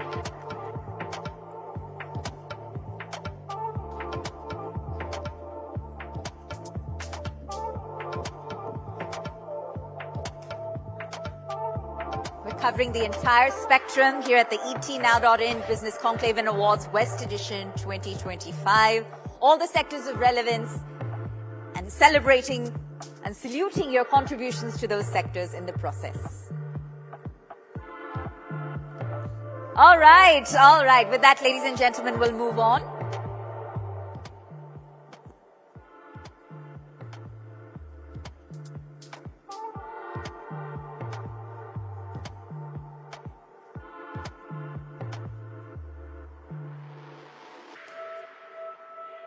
All right, a round of applause to the entire panel, please, ladies and gentlemen, as we move on. Thank you so much. Thank you so much, Sumit. And now we'll switch gears, ladies and gentlemen. All right, so as India aims to become a $30 trillion economy, that also by 2047, which is fast approaching, skill development and education reform are paramount. So the edtech sector, that's valued at, I believe, $10 billion, is transforming learning. And while the requirement of constant upskilling and changing profiles is also simultaneously providing an opportunity for the next generation. So what is that opportunity? Well, to get into the finer nuances of what it looks like, we're joined by a highly distinguished panel next. But to guide us through the discussion, if I could please invite my colleague back on stage, news editor with the Times Network, Ritvika Gupta. Huge round of applause, please, ladies and gentlemen. All right. Thank you so much. And to guide us through the discussion, lovely. And now our esteemed panelists. We have with us Ms. Meghna Ghaipuri, who's the president of Whistling Woods International. Meghna, if you could kindly please take the stage. All right. I think Meghna is quickly approaching the stage. And joining her also on the panel is Dr. Kunjal Sinha, Director, the Center for Distance and Online Education from Parul University. If you could please have Dr. Sinha also take the stage. Thank you so much. Thank you so much, ma'am. And we're also joined by Dr. Rajan Velukar, who's the Vice Chancellor of Atlas Skill Tech University. Okay, and before we proceed, do we know the status on our other panelists? Maybe we can have someone from the team quickly bring them back into the room. It's now their time to shine. It's now their moment on stage. So I think what we'll do, Ritvika, is we might as well kickstart the conversation as our other panelists momentarily join us. Let's have a mic replacement, please, if the mic is the problem.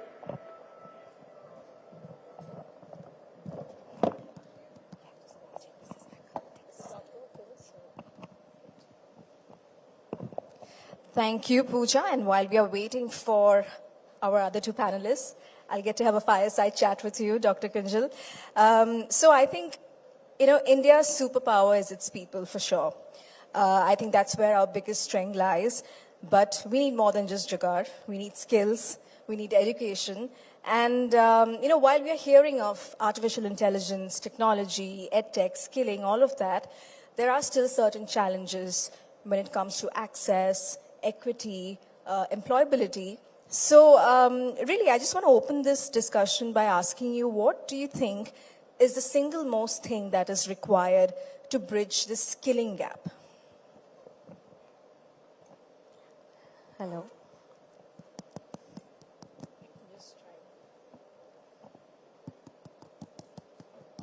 Can we just get the mics replaced, please? Hello. Let's try this one. Hello. Now, while we get All right. another mic, let's have another mic on stage, please. Sir, you can hand it over to Ritvika.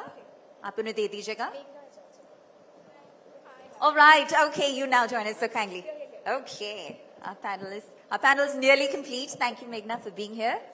Let's ensure Hi, your mic Meghna. is working. Just in time. So, in fact, I want the same question to be addressed to you as well. I was just asking Dr. Kinjal, what is that single most important thing that is required to bridge the skill gap? So, Dr. Kinjal, let's just hear it from you first. Yeah, so first of all, thank you so much to ET Now and Times Network for inviting. Well, I represent the domain of online and distance learning in India. And the single most thing I personally feel which will help, us to bridge this gap of skilling is technology. Well, when we talk about, online and distance learning programs, mostly the candidates or learners who join these programs are working professionals, and they join, the primary motive of joining the programs is basically skilling, reskilling and upskilling. Now, it becomes very important for us to understand that, when we want to bridge this gap, I was listening to the other panel members. Everywhere there was a mention of skills gap, right? So when we talk about skills gap, it becomes imperative for us to understand the importance of lifelong learning, right? That's true. Now, when we talk about lifelong learning, Hi, again, Dr. Rajan. Huge round Please of join applause, us. please, ladies and gentlemen. Our panel is now complete. Yes. With that, Ritvika, back to you. So when we talk about lifelong learning, again, technology is something which plays a crucial role in bridging the gap. In future, I think this gap will be fulfilled by technology, most importantly, platforms which are curated with the help of artificial intelligence, which actually gives the advantage of offering personalized learning paths to individuals. I think that is something which will be able to align the individual's goals and interest while learning. So I think technology is something which is the future in education. Technology it is. Meghna, do you agree that technology is the single most important thing that's required to bridge the skill gap? Sorry, hi. Can you hear me? Hi. Sorry, I didn't realize the panel was starting. I was told it was later, but sorry for the delay. Thank you for having me. I feel, of course, technology is something that's through the years shown us how, in terms of education, in terms of training, in terms of skilling, how important it is as an enabler. But I like to take it a little further here, and I feel like, especially with AI, especially with what all the challenges we're facing today, I feel we have to now learn to go beyond technology, beyond just skilling. Skilling is important, education is important. But I think the third pathway that we really need to now start thinking about is the creative pathway, in terms of beyond AI, doing things that AI can't do. And I think that one thing that AI can't do is the human factor. How do we innovate? How do we think creatively? And we as a human race have full potential to be able to do that. But I think as educators, we need to really, really now start looking at bridging that gap too. You know, our children today, I don't know, especially post-COVID, have a little bit of discomfort in terms of communication, right? And personal skills. And I think that is where we have to build on. It's going to be students or professionals who are going to be able to communicate well and have that human element to them that are going to really be able to succeed in the world of AI. So I think it's not just technology, it's so many other things as well. Absolutely agree. And just picking up from what you said, I want to ask Dr. Rajan this question. You know, we are hearing of AI taking up jobs. AI is looked at as a threat, right? So I want to ask you, how can traditional education be balanced with technology such that we are not afraid of AI, but we are actually future ready for an AI-driven workforce? So if we look at the history of technology, every time people felt that this technology is going to take our jobs. But every time the new technology has created the jobs. That is the history. And I remember even when the pencil, the slate came, the teachers opposed the slate. They said that this is not going to be useful. Even the pens, writing instrument came, and there is a research on that. They opposed the even pencil. So similarly, it is happening with the technology. AI may take jobs of some people, but it will open the doors for others. Provided you are creative, as she said. Provided you don't surrender to the technology. Those who will suffer, those who will surrender to AI. You don't surrender. Even AI fails. That we see. And then you have to be little bit creative. You have to tweak how to use AI, artificial intelligence. If you learn that tweaking, then you can cheat AI also. And therefore, you need not depend completely on the agent. What do you do when some agent comes to you? You ask some other person whether this agent is saying right or wrong. So you just see, same thing. For AI also, you should check. The only thing is you should not surrender. If you surrender, you have gone. Otherwise, there are a number of jobs, I tell you. Number of jobs which will be created. I just, if I have 30 seconds, then I can give you. Please go on, yes. In 2005, I had gone to US, Bill Gates Foundation, Bill and Melinda Gates Foundation. We were discussing about agriculture, how do we improve agriculture and then technology and all those things. So I met one lady. I asked, what do you do? She said, my profession is gossips. I never heard of that. But that is a profession. So professionally you employ people. And now we see the business people, the film people, and everybody, even the politicians, they will throw some gossip. But you need professional gossips. So similarly, something will come.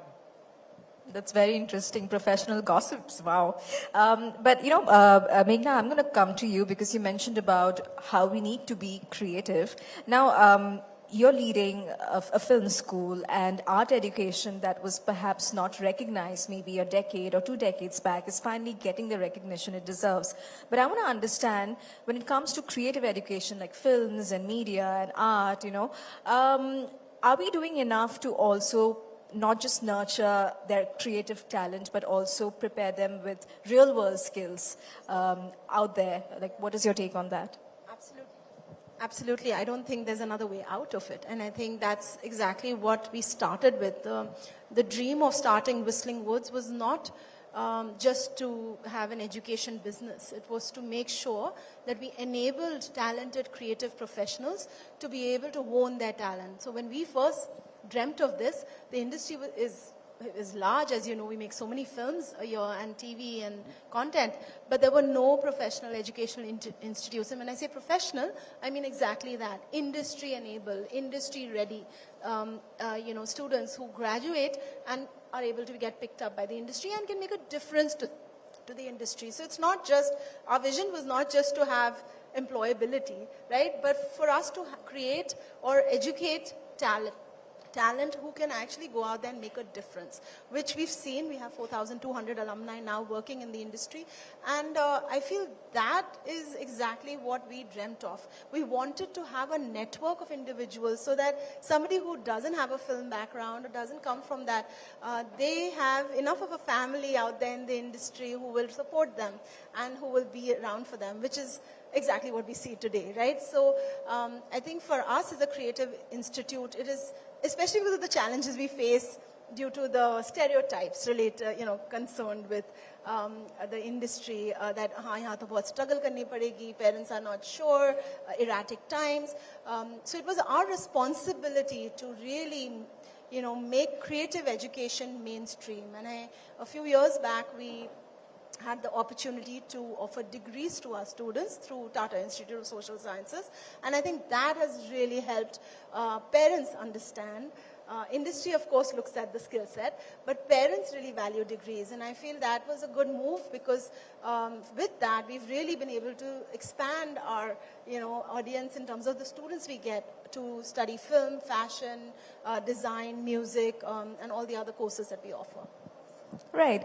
Dr. Sinha, coming to you, when we talk about West India, I have to talk about Gujarat. And we talk about Gujarat, I have to mention GIFT City, which is slowly becoming an education hub as well. A lot of global universities have started partnering.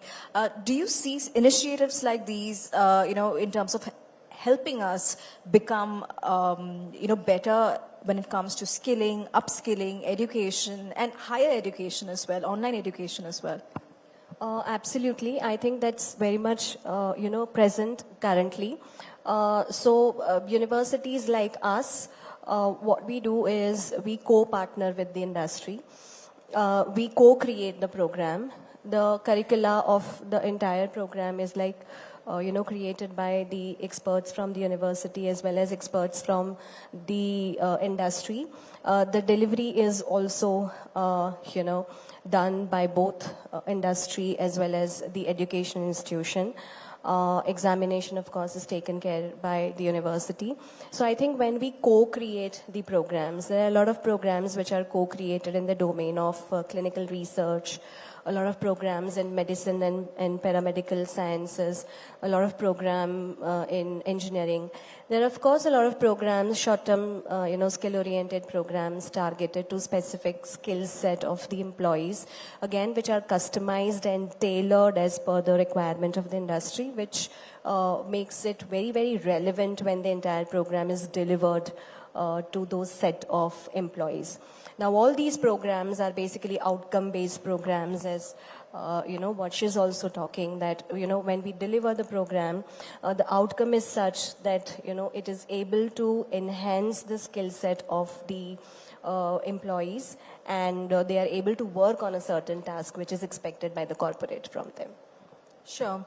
Dr. Rajan, coming to you now, India is a huge country and it is divided as well. I want to ask you, because one of the biggest challenges for education is access, which I mentioned, when I was speaking to Dr. Kinjal as well. How can we make access to education, more accessible? How can we make education more accessible to lower income groups or maybe underserved communities, such that they get the same quality, if not at least a similar quality of education of, somebody who's studying in a private school?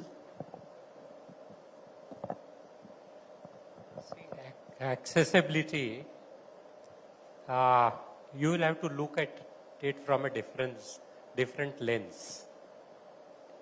Do you think that a child who's not coming to the university is not learning? We should ask this question to ourselves. And I have several examples, say like Sehwag was from a village, but he has learned from Sachin Tendulkar without meeting him. So that is where the technology's intervention has helped.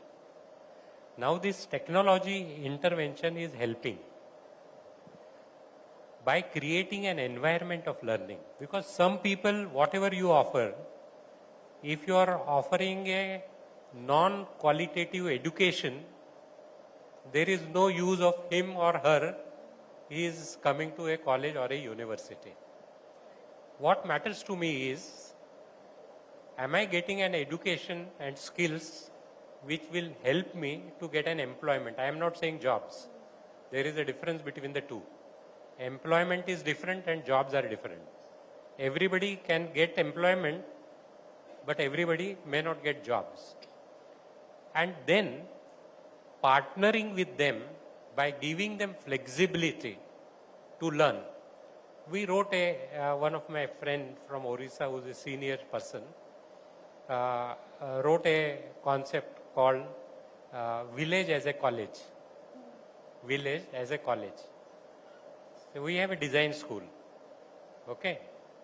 And the carpenter which comes to everybody is us, everybody at home is not learned. They have not done design program. Can we recognize them? Can we give them certificate? That is where the educational institutions has to go beyond their walls.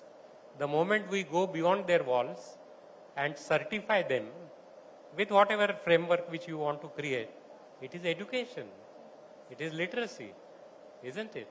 A person who has never studied finance, but physics, not finance, but he is a hedge fund manager in US and earning a lot of money.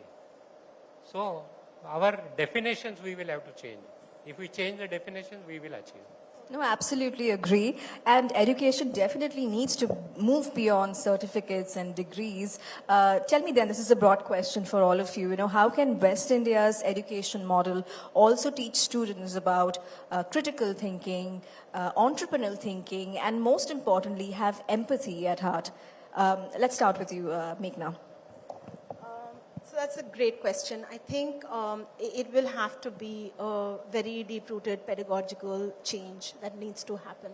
And it needs to happen now, even earlier, okay? Because earlier we were like, okay, we will introduce all these things when they get into high school. I feel the kids are so smart. We have 5-year-olds who are comfortable with holding the camera and making YouTube videos. I think it's important to start them very young, to be able to give them the, I have kids and I believe very strongly that we really underestimate children. We feel that they don't know, but actually they're really wise and really smart. It's what we do through our, traditional education is actually restrict their thinking by saying no to them for things. So what he just mentioned was so special because village mein jo aapki learning hoti hai, it makes you so strong and so resilient, which I think city kids miss out on, right? So I feel schools can be a great place to enable that, to be able to make students right from the start. My kids went to an IB school and I can vouch for that because right from the time that they were 5, they were not asked to write in the best handwriting or anything. They were asked to think creatively. And I feel if that we can do, we can change, we will see a very different country in the next 5-10 years.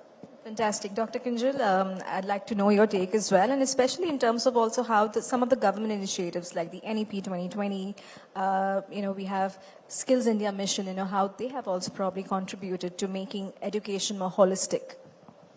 Surely.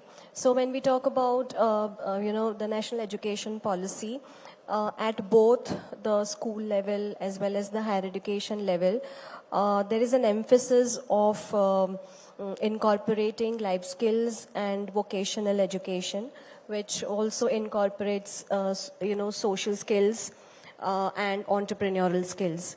So with these initiatives, I think, a lot of schools pan-India and a lot of higher education institutions have already started incorporating vocational education in their curriculum. And, when we talk about some projects given at both the levels, school as well as higher education, which basically builds the holistic, character of a student. But I also agree with what, she's telling, that it has to start early. Because most of the times we feel that when a child is entering the higher education, there is a lot of pressure on the child to learn the domain skills. And hence we feel that there are a lot of skills, if, it can be imbibed at the early age, it will help the higher education institutions to focus more on the domain skills. Fantastic. Well, we are absolutely... Yes, sure. Including those skills, the most important and foremost is to teach them to be sustainable human beings. Yeah, to be able to be aware of the planet, what's going on. And I think when you start young, it becomes a habit. So I feel it's a huge responsibility on us as educators especially, and policymakers who are here to be able to enable that. No, absolutely. We are completely out of time, but I think we had a very fruitful discussion. I would like to just ask Dr. Rajan to have the last word in terms of how do you really see education changing in the next decade or so? Education is changing with the speed of 1.5. So I always say that whenever you watch some YouTube, my speed is 1, but young people's speed is 1.5. So education is changing with 1.5 speed. Wow. Well, thank you so much for that. Thank you so much for being with us today. This was a very, very interesting discussion. Thank you so much. Thank you. Thank you so much. All right, ladies and gentlemen, huge round of applause. And Ritvika, if I could ask you to please felicitate each of our panelists with a token of our appreciation here at the ETNow.in Business Conclave Awards. Let's present the mementos, please, for our distinguished panel.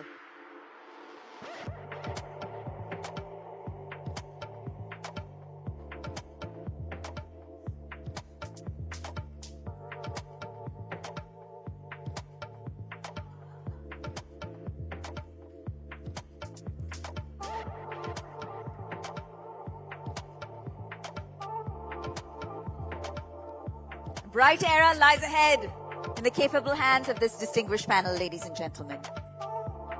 Thank you so much. Thank you so much. All right. If we've presented all of our mementos, then we can have our panel please take a seat in the audience. And we'll now proceed. We'll switch gears for a moment. Okay. So, India's healthcare sector, ladies and gentlemen, is expected to grow 8% on a compounded annual growth rate from 2024 to 2032.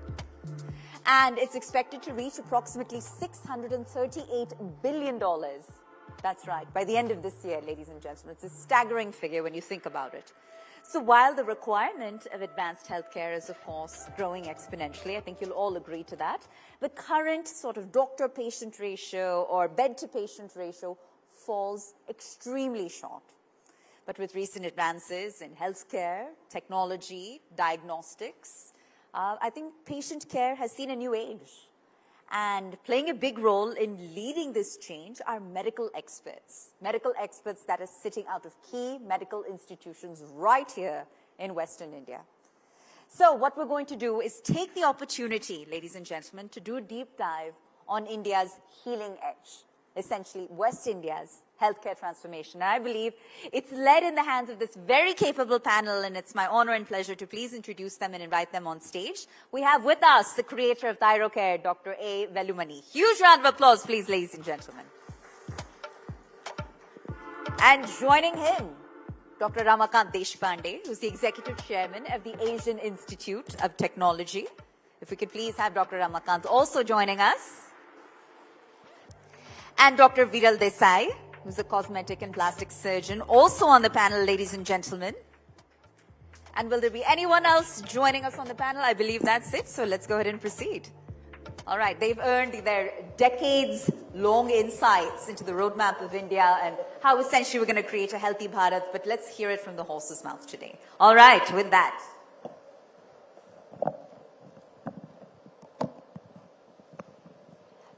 Since this is a topic I'm deeply passionate about, I asked to take on the discussion myself. And I hope it do it justice because it's of relevance to all of us in this room. And speaking of relevance, and I pose my first question to the entire panel, ladies and gentlemen. When we talk about technology permeating the health ecosystem, the health tech ecosystem, the healthcare ecosystem, the medical ecosystem, a lot of times we hear that we're bridging affordability gaps. We are bridging accessibility gaps. But nowadays, when I approach a medical professional, even for the most routine of issues, I'm often told you're blessed to be treated by us because the next generation of doctors will be chat GPT doctors, and their hands-on experience, knowledge, and ability to essentially alleviate the patient's condition is going to be drastically compromised. I'd love the panel's take on this particular statement. Does it hold truth? Does it hold relevance? And I'll start with you, Dr. Velumani. Changing is fast, and especially last 30 years have been internet driven, and last 10 years have been Instagram driven, and last 1 or 2 years it has been chat GPT driven. Chat GPT driven. And I never expected chat GPT will occupy so much in the not only younger generation, even I am a huge consumer of chat GPT. But having said that, it helps to not to keep unnecessary data in memory. Recall it comes. And intelligence it doesn't have. To that extent, one can fully trust it, use it. So I think it facilitates, it gets you to deliver better, know more, but still you need to do the job of concluding, decision making, and actionables. I don't think that can be done by the AI or chat GPT. I think for the last 2 hours I've been hearing AI comes, AI will take away jobs. And I think in 1980, State Bank of India announced, Chairman of State Bank of India announced, he will buy 10,000 computers.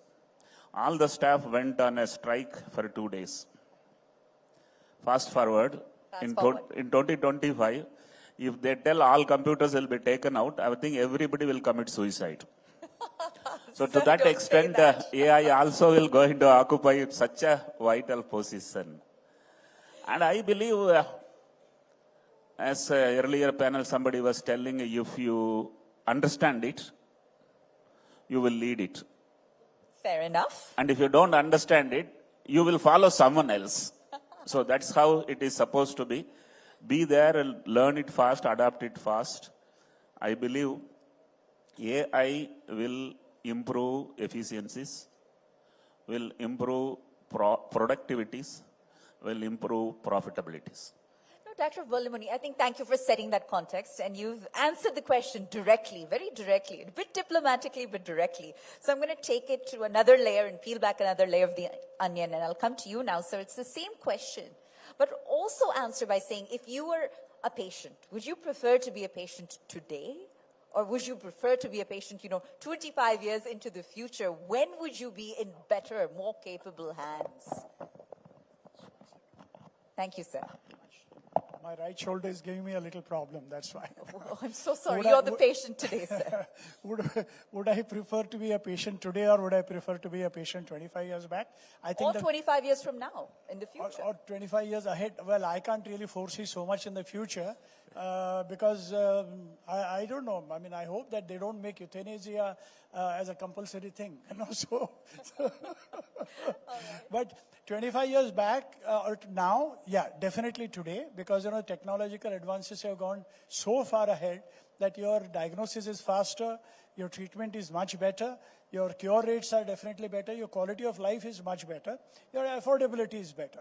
So I think there is no question that things are definitely getting better.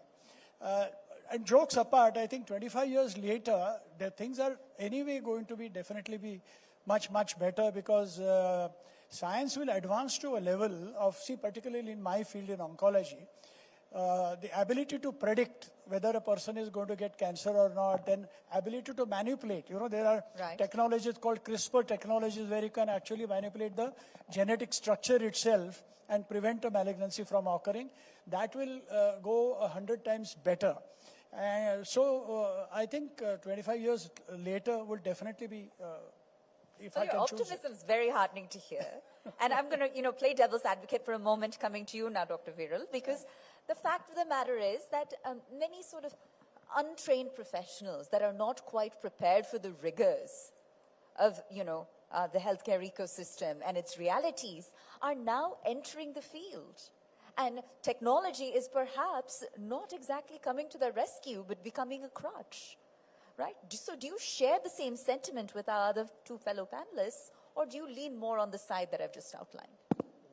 It's a very interesting point and a point for discussion that you have put in, because when I'm basically a plastic surgeon doing mainly aesthetic work, and if you see in our field, especially aesthetic, there are lots and lots of unqualified people.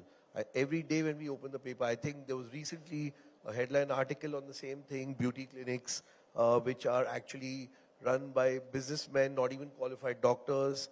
We've had this incidents in Pune, in the recent hair transplant deaths in Kanpur. So when you talk about this field, yes, a lot of unqualified people. And we've been reading about them since so many years.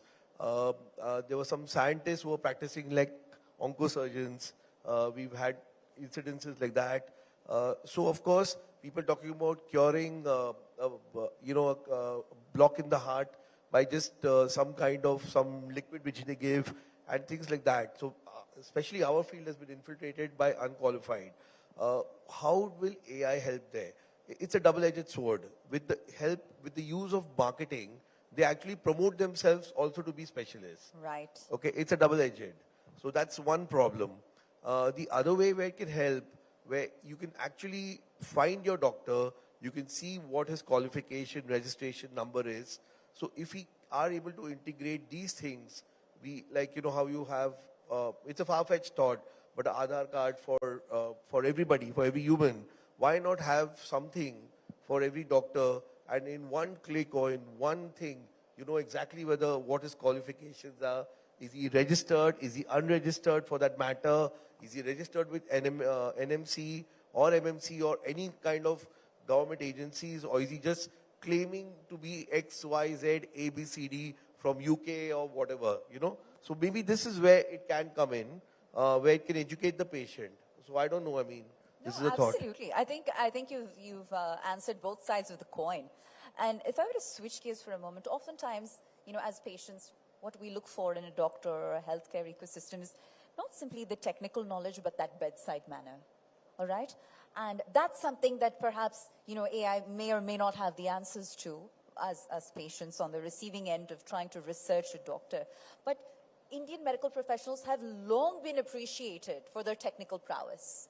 But sir, when it comes to bedside manner, for example, do you believe that in medical education or medical practice, there needs to be a greater emphasis on that and not so much of the stressors, such as, for example, the 1 to 1500, doctor to patient ratio and all of the things that take away from that bedside manner and that seamless caring delivery of healthcare, sir? I'll start with you, Dr. Vedumani. Actually, there is a pyramid of rich and poor. And there are a pyramid of intelligence also playing a role. There is a pyramid of hospitals in occupancies. There are some hospitals where patients are not having bed and the patients are sleeping down. And there are good number of hospitals where the security staff is sleeping in the bed of the patient. So there is a huge demand supply, identifying where I can go, who is qualified. It's a huge confusion as of today. I think some kind of standardization, some kind of accreditation, some kind of minimum essential things, if it is managed, this demand supply lopsided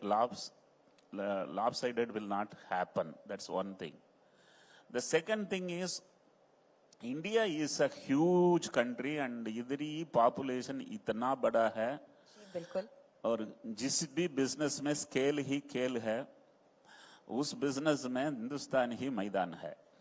So I believe it's going to be India leading the world. Huge round of applause. How lovely. And I believe I am limiting myself to pathology industry. I believe 25 years back, pathology tests were much high cost comparatively. And then for the last 15, 20 years, it has come down. I believe even in radiology, a standing machine is a liability and a running machine is an asset. And for your kind knowledge, on an average, 17 hours, 18 hours, the CT machine, MRI machine and PET CT machine are standing, not working. And if Indigo makes an 4,000 crore per quarter profit, that is because their flights are always on the air, not on the ground. We need to understand how to optimize efficiencies and produce solutions, because Indians cannot afford per capita income of $3,000 to $3,500. I think working on efficiencies and producing volumes and giving solution will be aided by AI also. Well, sir, Dr. Deshpande, yes, please we keep the applause coming. I think some brilliant points here.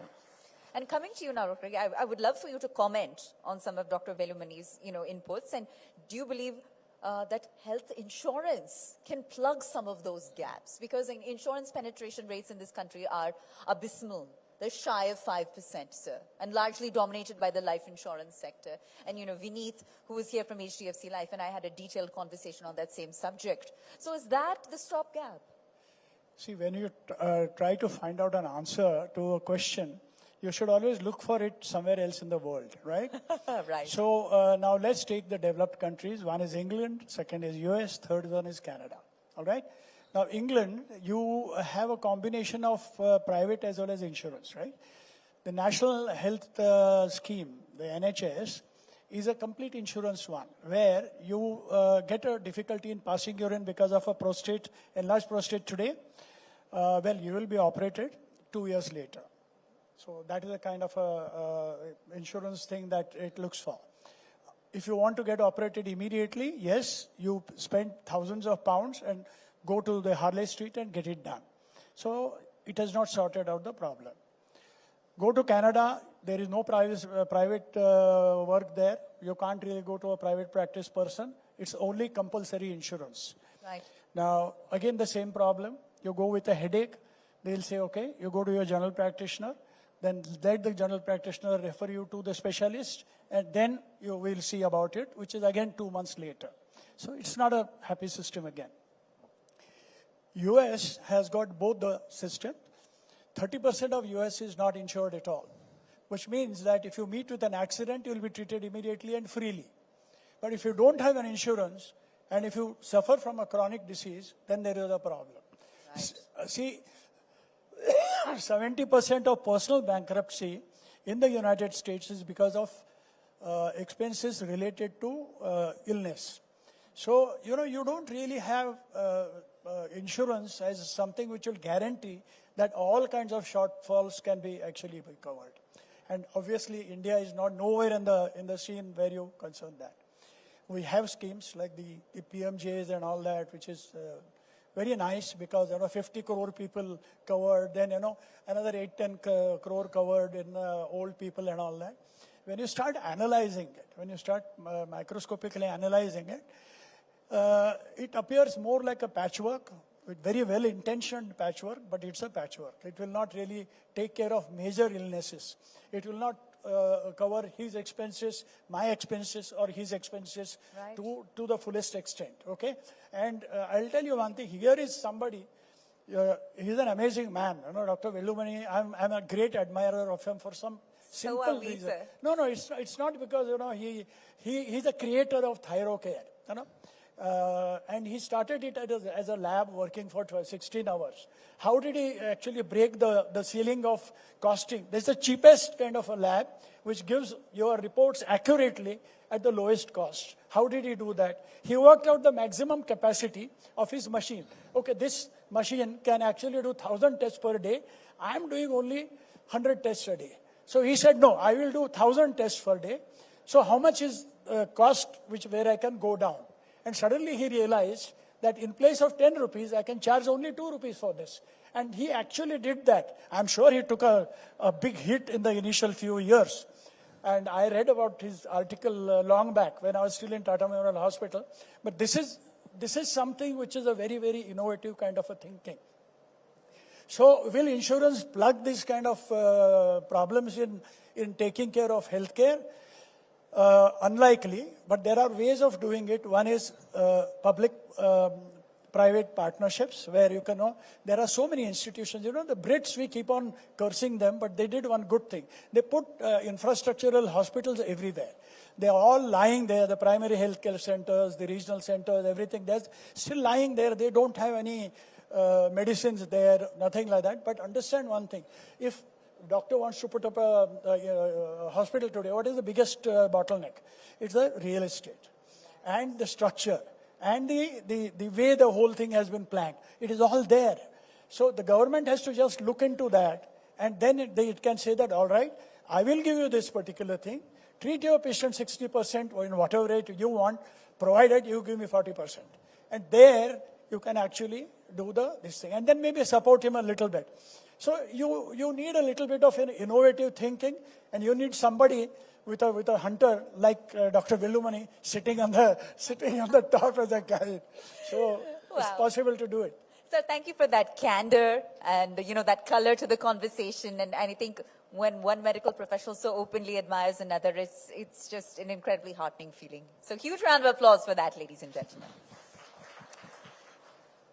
And I want to take the conversation and now come to you, Dr. Desai, because when we talk about health insurance vis-a-vis plastic surgery, right? Plastic surgery is often looked at through sort of a single lens only. These are surgeries that one opts for, one elects for. It's not medically necessary. It's a play on vanity. You know, the list goes on. And yet, what often goes unnoticed are the fact that, look, first of all, it's a person's choice. Second of all, there are countless examples, for example, burn victims or children born with, you know, cleft lips, so on and so forth. In which case, who are we to say that this is a medical sort of surgery or option that is unnecessary? It's not medically necessary. That's a very fine line when you go down that road. So vis-a-vis your industry in particular, how do you think about health insurance and what it can do to either help your industry grow and whether it belongs there in the first place? So actually, I would just make a tiny correction there. Please, plastic surgery is a very large field. Plastic surgeons is the only super specialty which practically operates from head to toe on every single part of the body, okay? Sure. We cover everything. We have, right, from onco reconstruction as a subspecialty to burns, to trauma, microvascular, maxillofacial, craniofacial, and of course, aesthetic is a part of it. So when you necessarily say plastic surgery, except aesthetic, the one which I'm actually more into, right. The rest is covered by insurance. The rest is taken care. So when you talk about cleft lip palates or you talk about burns, those things are primarily covered. Yes, but once the burns becomes old and you need some kind of they label it as a cosmetic reconstruction, then it's not covered, which it should be. Now, interestingly, in Canada and UK, a female who's having very large breasts, because it causes backache and neck ache, and she, you know, because of that, she faces a lot of problems. The insurance actually covers these surgeries, but it's not so in India. So somebody who goes in for a nose surgery, it's always looked at, is he doing it for breathing difficulty or for aesthetic reasons? Right. So it's a combination. Often it's a combination in most of the cases. So obviously those kind of surgeries do need to be covered by insurance. To a large extent, some of them are, to some extent they are covered. Like I said, in many countries they're covered. But otherwise, yes, aesthetic surgery, if somebody is going in for a liposuction or a body contouring, or somebody is going in for a breast implant or a hair transplant, if I think insurance starts covering all those, I'm sure all the insurance companies would go bankrupt very soon. So those have to be considered as something which you're going to make yourself better. But do you say when somebody has a female or even a male for that matter, has a large mole on the nose and it does create problems? Is it, or a big pigmentation patch, okay, a nevus of Ota, whatever you call, or very, very deep scars, are you going to really call that aesthetic? That's a very fine line there, okay, because that will hamper their overall appearance, their confidence, depending on what field they are, if the perspective of marriage, you know, it's a big thing in India because I see this daily in my practice. okay, this is happening, that's why the marriage problem, he's bald, that's why. Unfortunately, we don't want to hear this, but we hear this. So then what happens to those fields? So that's where the gray area comes. Thank you for sensitizing the conversation. I really do appreciate that. And Dr. Velumani, coming back to you, and I'll pose this question to all of my panelists by way of a final question. So India is increasingly being touted as the world's next medical tourism hub, medical tourism capital. Irrespective of what you need, India will meet your needs. All right? So can you walk me through, for that sort of vision to accelerate, what's required, and what's required by way of the public sector and the private sector better working in tandem? Because given the positions the three of you are in, I think you're uniquely positioned to answer the question. Right. There are some super specialty hospitals in the country which are much superior than what solutions Western world can provide. And they are yet 1/4 or 1/5 of the cost of what they can get from there. So this is not properly marketed, and probably some hygienic discomforts are there, but that can be improved. India is going to be a tourist destination, medical tourism, that's certain. Scale hi, kale hai. I keep on telling that because the scale only makes the total difference. My peers were doing 100 tests per day, and I was doing 100,000 tests per day. And I was the most powerful player. In the entire world, India is cheapest in healthcare. In the entire India, I was cheapest, and my balance sheet had a 40% EBITDA. So which means it is nothing but build volumes, price low, and build efficiencies. So that will happen in every specialty. I see some Coimbatore hospitals, which is there in tier 2 towns, is doing too good medical tourism. I think centers of excellence is needed, proper marketing is needed. We will be able to truly provide world-class service at affordable cost.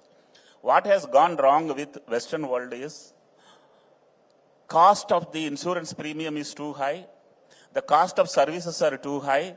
They are around 17-18% of GDP. They are still struggling. We are hardly 2 to 3% of the GDP. We are still probably growing. I think when 50% of the population get insurance policies done for them, India will do the best. Phenomenal. Phenomenal to hear that. Yes, please. And coming to your closing comments now, Dr. Deshpande. See, yes, it's right that 1.6% of GDP is actually assigned to health by the government. But if you really see the amount of money which has been assigned by the private sector to it, it gets added by another 4%. So we're somewhere around 6%. You can't compare it with the US because US is 16%. So you will never be able to compare with that. As far as good quality of education to the students is concerned, unfortunately, what has happened is medical education also is becoming more of a business. So, to get a license, to start it off, take donations, and to ensure that, they get into this graduation is something which is basically a business. And at the risk of touching a very, very sensitive topic, these reservations have again destroyed the fabric. So it should not be done that. You know what happens is, don't shift the goalpost. You can give everything to people who are deserving. Low economic status, backward caste, everything. Give everything. Free books, teaching, coaching, give everything. Don't change the goalpost. Which means that a graduate from Bihar has to appear for the same examination that a graduate from Mumbai will appear. He will face the same examiners, he will face the same questions, and he will be tested on the same kind of a character. Brilliant. Absolutely brilliant. Coming to you now for closing comments. Actually, yeah, he did touch a very sensitive topic about reservation. And, in medical field, when you have 65% reservation, and, you struggle, one single mark can decide whether you get MBBS or you do not get. On that note, MBBS in India is considered to be the toughest course to pass. Okay, the kind of education and the way you have to go through it is the toughest. So one mark decides that. And when you're struggling between the 97 and 98, and then you have somebody with 38, who comes and gets a seat. So yes, it becomes a very touching topic. So yeah, I think when you talk about patient care, health care, at some point reservation is a problem. But otherwise, besides that, going back to the tourism factor, now we're talking about Turkey, we're talking about Bangkok. They do seem ahead of us in tourism. I think one is infrastructure. Second thing is the marketing. And thirdly is, I think, the government initiatives. And especially that I've seen for Thailand and for Turkey, they do a lot of initiatives. Turkey does that a lot for rhinoplasties, hair transplant. Bangkok does a lot of the tourism for sex change surgery. In fact, it's the sex change capital of the world. Are Indian doctors inferior? No. More than 40% doctors who are present in the US or in UK are Indian, are basically Indian studied, Indian educated, and they have actually migrated there. So is there the trust? Even if you go in UAE, you ask patients there, most of the times they prefer to go to Indian doctor as vis-a-vis some other country.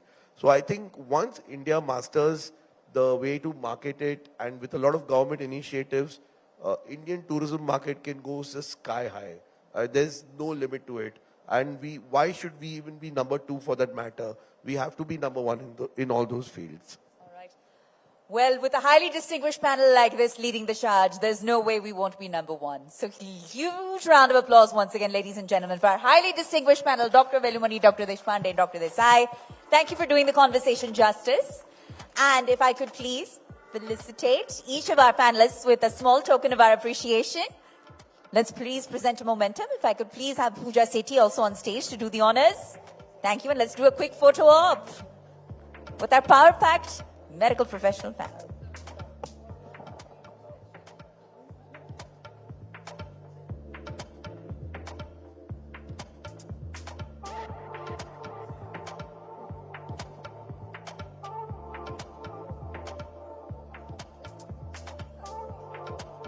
What depth and breadth they added to the conversation, ladies and gentlemen. A huge round of applause once more, please.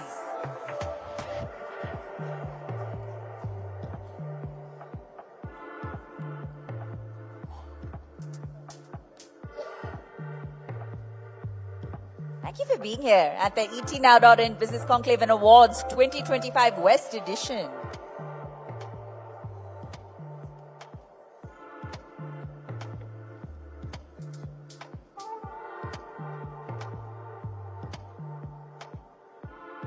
Thank you, Dr. Deshpande, Dr. Desai, and Dr. Velumani. Thank you once again. Thank you, Pooja, for doing the honors. All right, ladies and gentlemen, in the final session of the evening, before we move on to our next set of awards, we're going to explore the policy change that revolutionized business and progress in India. That's right. With GST collections that are consistently crossing 1.7 lakh crores monthly. And with tax digitization improving compliance, India's tax ecosystem is enabling unprecedented growth. I think you'll all agree with me there. So we have tonight with us a special guest who's going to shed more light on what we can expect by way of the way ahead. So please welcome Mr. K.R. Uday Bhaskar IRS, Principal Chief Commissioner, CGST and Central Excise, Mumbai Zone, who's going to be in conversation with my colleague and Senior News Editor of the Times Network, Sumit Lakutia, once more. Thank you so much, ladies and gentlemen.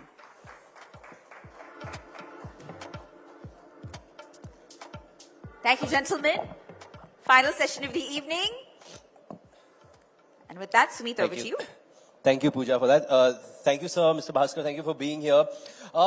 Ladies and gentlemen, you would think, why are we here? Why are we talking about tax? But actually, to be honest, and for all the business persons here, this is really integral, really important, and not just to your business or to all businesses, but also to the economy of this nation. So, sir, thank you so much for your time, for being here. So, you know, the GST revenue, it's grown year on year since its implementation. And what are some of the key drivers behind this trend? How has this revenue been growing year on year?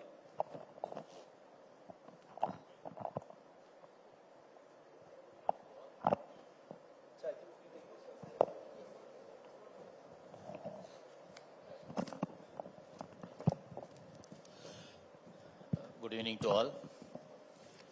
Thank you very much for the invite. GST is a very major tax reform. So if you can take this a little higher. Yes. Yeah. So, which has been introduced in India in the year 2017 on 1st of July. And it is 8 years of existence so far. And as on last financial year, we had garnered about 22 lakh crores at all India level, and in Mumbai CGST zone we have collected about 1.18 lakh crores. So, and then, but for the COVID years, it has been it has seen continuous growth on an averaging around 10%, which is a very significant milestone. And this process is entirely IT driven, like all this GST architecture, GST, all these procedures, all taxpayer,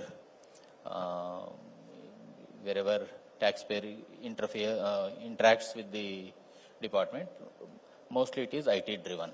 And we have GST and GST network, which provides a robust IT network. And in the process, some 17 indirect taxes have been subsumed, and various cesses also have been subsumed. Now we have one nation, one tax.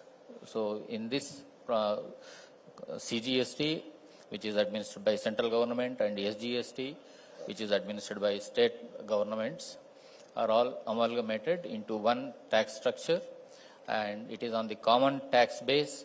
Both the levies are levied, and it goes in a very seamless way, and it is even funds are allocated, transferred to states in a very seamless way. Right. So, one thing that I would like to know more about, so if you focus on the Mumbai zone, because it's got a unique perspective, a unique role. If you could tell us maybe some of the success stories, some of the challenges that this unique city brings forth because of its geographical and financial position. After all, it is kind of the gateway to Maharashtra and India's progress in the light of GST. Yes, Mumbai, in a way, it has a very uniform or interesting mix of manufacturing, service, IT industry, and then it has the spread of a taxpayer community covering all sectors is unique here, be it manufacturing or even petroleum. We have substantive revenues coming from Mumbai. Say last year, as I have already pointed out, we had collected about 1.18 lakh crores. It is almost 5% of national revenue, GST revenue, and we have about 3.5 lakh taxpayers in Mumbai, which covers the 5 districts of Mumbai zone, covers 5 districts of Maharashtra, 2 Mumbai districts, Thane, Raigad and Palgad. So now this is the biggest revenue collecting zone in the country.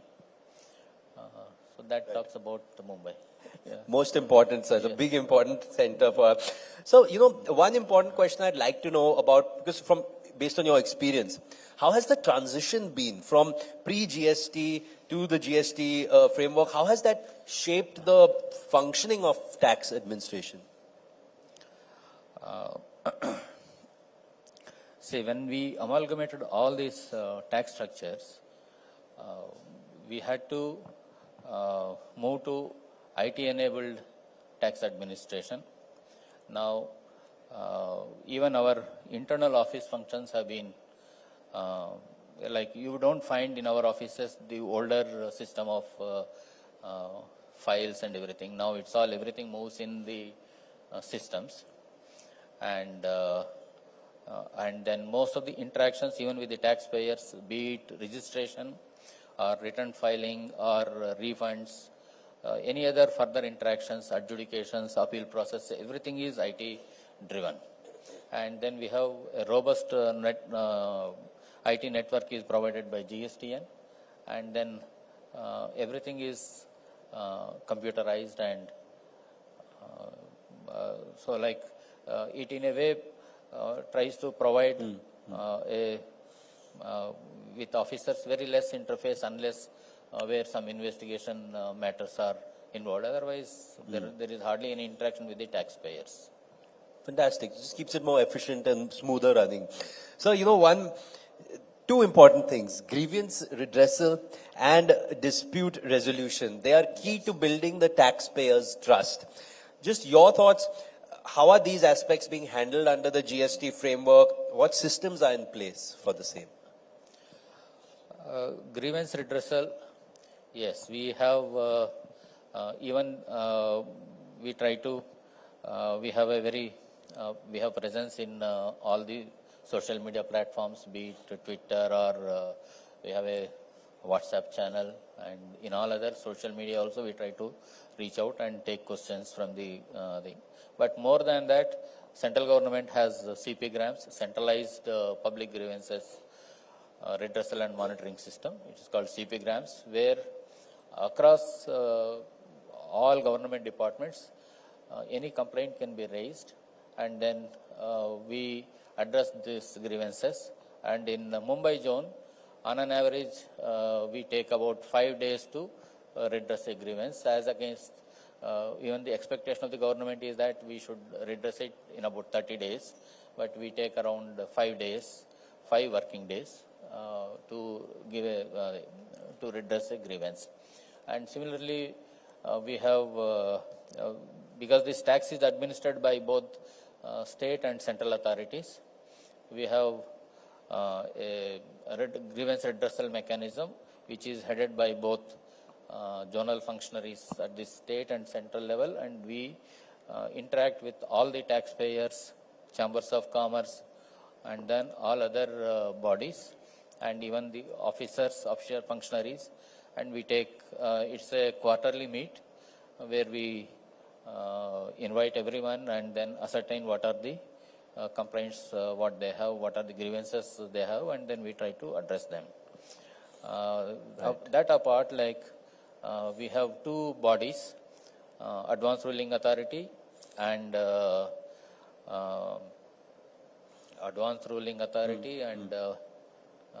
Anti-Profiteering Authority. So these two are authorities, like if someone has a tax related question, where they can approach Advanced Ruling Authority on this question, pose a question and get an answer, and that will set the boundaries, and it will answer their concern in a comprehensive way. And say Anti-Profiteering Authority is like if government gives a concession and if the taxpayer doesn't get the benefit, if it is pointed out, and such concerns are addressed by the Anti-Profiteering Authority. Right. So one other very important point that I'm sure a lot of people here would be having in their mind to talk to you about is the current status of the GST Appellate Tribunal. How is it expected to streamline the handling? What can you tell us about the tribunal? Yes. GST Appellate Tribunal could not be formed because there were certain legal impediments, and now all these issues have been resolved and the process has started, and the president has been appointed and he has assumed office, and members have been the appointment orders for members are coming up, and then in some of the members have assumed offices in certain of the states, and the infrastructure facilities are coming up, and the required IT backbone, and because the entire appellate process is IT driven, like there won't be any physical filing of the records, either from adjudication stage to first appellate, second appellate, and IT tribunal being this GST Appellate Tribunal being the apex fact-finding body. Beyond that, it will be only constitutional courts which will be addressing questions of law. Otherwise, 90% of the fact-finding matters will get resolved at the tribunal level, and hopefully maybe by this year end it should be in place. Okay, that is very, that's like music to the ears of a lot of people there. So, one other thing is, because GST impacts large companies as well as small also. So what steps are being taken to enhance the compliance and engagement so that, in short, for large and medium companies, small companies, it's just ease of doing business is better for them? Right. In case of large taxpayers, say like there are certain interventions which have come up, which has made the business processes quite easy. When they removed checkposts across the country, so they have introduced e-way bills. So now once the e-way bill is prepared, then there will be a seamless passing of the cargo across the country. And similarly, e-invoices have been introduced in a phase-wise way. So like initially, it was kept where annual aggregate turnover is about 100 crores. Then it was brought down to 50. Right now, any establishment that has annual turnover of 5 crores and above are required to generate e-invoices. And this process helps in seamless travel of credit also. And to manage that credit systems, they have devised a system called invoice management system, where the credit from the supplier to the recipient, it gets reflected automatically in their return data. So these are the things which have helped the large taxpayers. Coming back to MSME sector, say for small taxpayers, in case of goods, 40 lakhs was the turnover, beyond which they need to take the registration and comply with the GST processes. And in case of services, it is 20 lakhs. And there also, when they automatic population of their returns, and they had, whenever there is some contravention, they had simplified amnesty schemes where if there is a delay in either in the return filing or any other processes. So now government has, from time to time, the processes are getting eased up. Now there is a body called GST Council, which oversees the entire implementation of GST in the country. That is the highest policy making body, which is a constitutional authority, which is headed by Union Finance Minister, and all the members of the state, all the state finance ministers are members. And this body has met in last 8 years, 55 times. So now that works out to every other month they have met. And then when such a high powered body meets and then tries to address the concerns of the taxpayers, it is a continuous process of fine tuning the procedures and law. That's great, sir. So the continuous evolution. So we're just about out of time, but I have to ask you two last questions. So you just spoke about the threshold limit, 40 lakhs and 20 lakhs. But sir, it's been 8 years. That limit has not changed. Can you give us some insights? When is that limit moving upwards? No, it's a good question. It's a very well-made suggestion, and then I'll try to bring it to the notice of the government. Yes, maybe they may revise it. Okay, so we hope that if soon we can hear some positive news on that. So one last question, sir. So any delays in refunds can adversely affect the business liquidity for any business. How's the department working to kind of increase the efficiency and timelines of the refund dispersal? Yes. All GST refund processes are also IT driven, and then statutory there is a 60-day time limit, but on an average we take around 30 days or 35 days to settle the refunds, and most of the times it is repetitive refunds. So now in such cases maybe there are instances where within a day or two also they have sanctioned the refunds. I know that it is required for, in fact in Mumbai where money keeps in rotation, so we are very conscious, and hardly any refund gets delayed beyond 40 days. But then the quantum of work is also correspondingly high, and then there are statutory compliances where if they have not been met, so then there will be queries raised, and that delays the processes. but on an average, like we receive around 22,000 refund applications were received last year, and our officers have sanctioned around 8,000 crores. Now, given this volume of this thing, maybe at the end of the year, I had only about 40 applications pending, which were involved in various legal issues. Other than that, if you can see the quantum of work and the issues that could not be resolved, applications that could not be resolved is negligible. Great. So thank you so much for this enlightening discussion and for sharing such great insights on the GST regime. Ladies and gentlemen, round of applause for Mr. Uday Bhaskar. Thank you so much, sir, for your time. Thank you. Thank you, gentlemen, once again for a riveting discussion. And if I could have Pooja Sethi back on stage to please felicitate our panelists with a special token of our appreciation.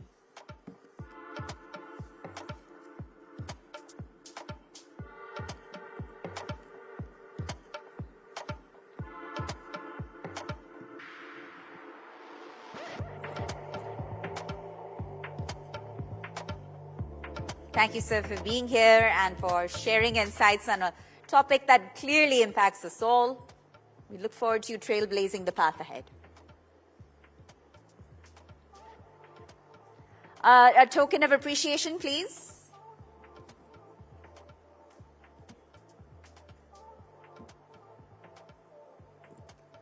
All right. Thank you so much, ladies and gentlemen.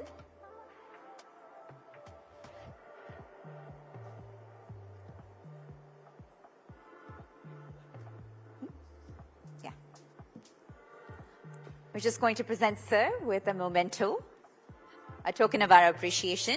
Thank you so much.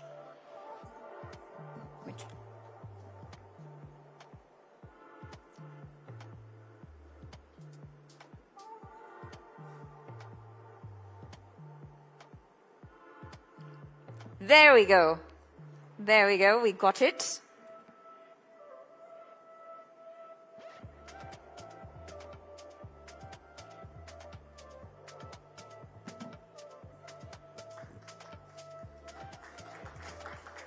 All right, sir, we'd like for you to stay on stage with us for a moment longer. So we'd love for our award recipients this evening to receive the award from you personally. So Pooja and Sumit will ask you to please take your seats back in the audience.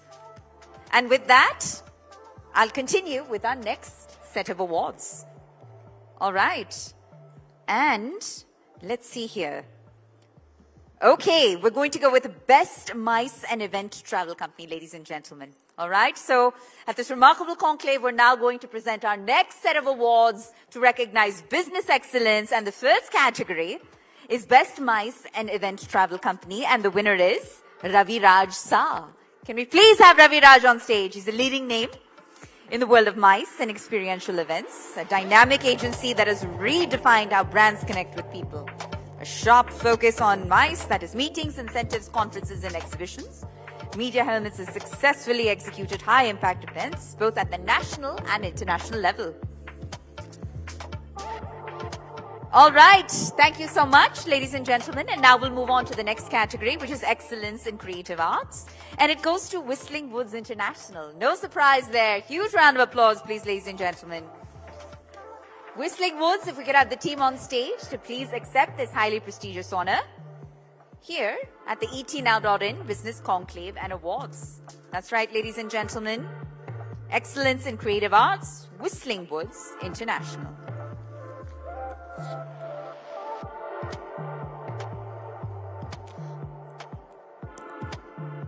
All right, we now move on to the next category, ladies and gentlemen, which is Medical Education Innovation Excellence Award, and it goes to Insignia Learning Private Limited. And if I could please especially acknowledge Mr. Vaibhav Srivastava, who's the Managing Director at Insignia Learning, Dr. Tarun Jain, the Senior Medical Director at Insignia Learning, and Ritvik Bhatnagar, Senior Director, Business Development and Innovation Technology, Insignia Learning. Let's have all three gentlemen on stage from the Insignia Learning team. This again, ladies and gentlemen, is for Medical Education Innovation Excellence Award.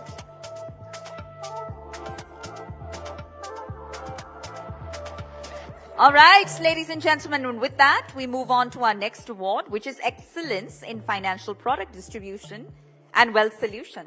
And the winner is, ladies and gentlemen, Rishabh Finvest. Let's please have Rishabh on stage. After more than 2 decades in corporate finance and taxation, he's made the decision to leave corporate life in 2021 to pursue his passion full-time, helping individuals and families achieve financial security and long-term wealth. Excellence in Financial Product Distribution and Wealth Solution, Rishabh Finvest. And it's a special honor to receive the award at the hands of Mr. Bhaskar. I'm sure you all will agree. With that, we move on to our next award, which is EdTech Leader of the Year, Empowering India's Professionals. And the winner is Jaro Education. Can we have Jaro Education on stage to claim this honor? Can we have the team on stage to receive the award at the hands of Mr. Uday Bhaskar, Principal Chief Commissioner, CGST and Central Excise, Mumbai Zone.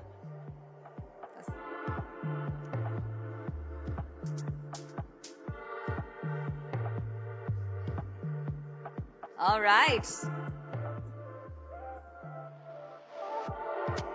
A recognition for standing out amongst your peers. Indeed, very special.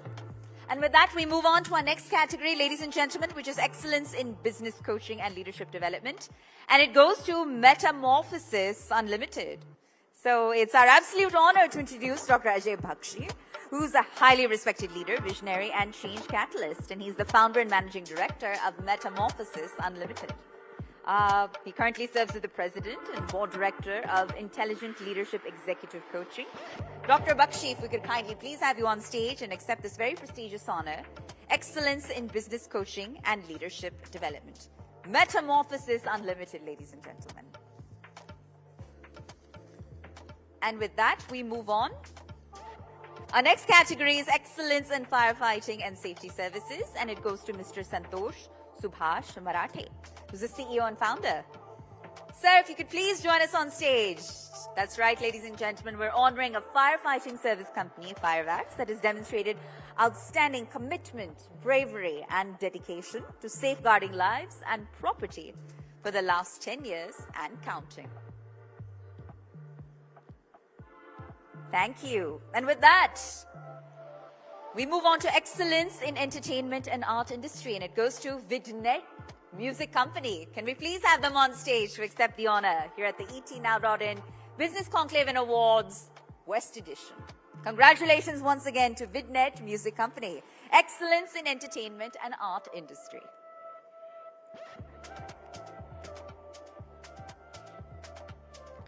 All right, ladies and gentlemen, with that we move on to Excellence in Nutritional Food Innovation and Farmer Welfare. And the award goes to Monil Vora. Monil Vora, please join us on stage. So Selvin Traders, along with its subsidiary, STF Productions Private Limited, is committed to bringing India's rich culinary heritage to every home. Premium rice, pulses, and spices to gluten-free and freeze-dried products, this company ensures farm-to-fork quality while empowering farmers nationwide. Huge round of applause once more to Monil Vora for excellence in nutritional food innovation and farmer welfare. With that, we move on to Best Cosmetic Plastic Surgeon and Hair Transplant Surgeon. You heard from him earlier on a highly coveted panel. Dr. Viral Desai, let's please have you back on stage, sir, to accept this very prestigious honor. Best Cosmetic Plastic Surgeon and Hair Transplant Surgeon. Here at the etnow.in Business Conclave Awards, West Edition 2025.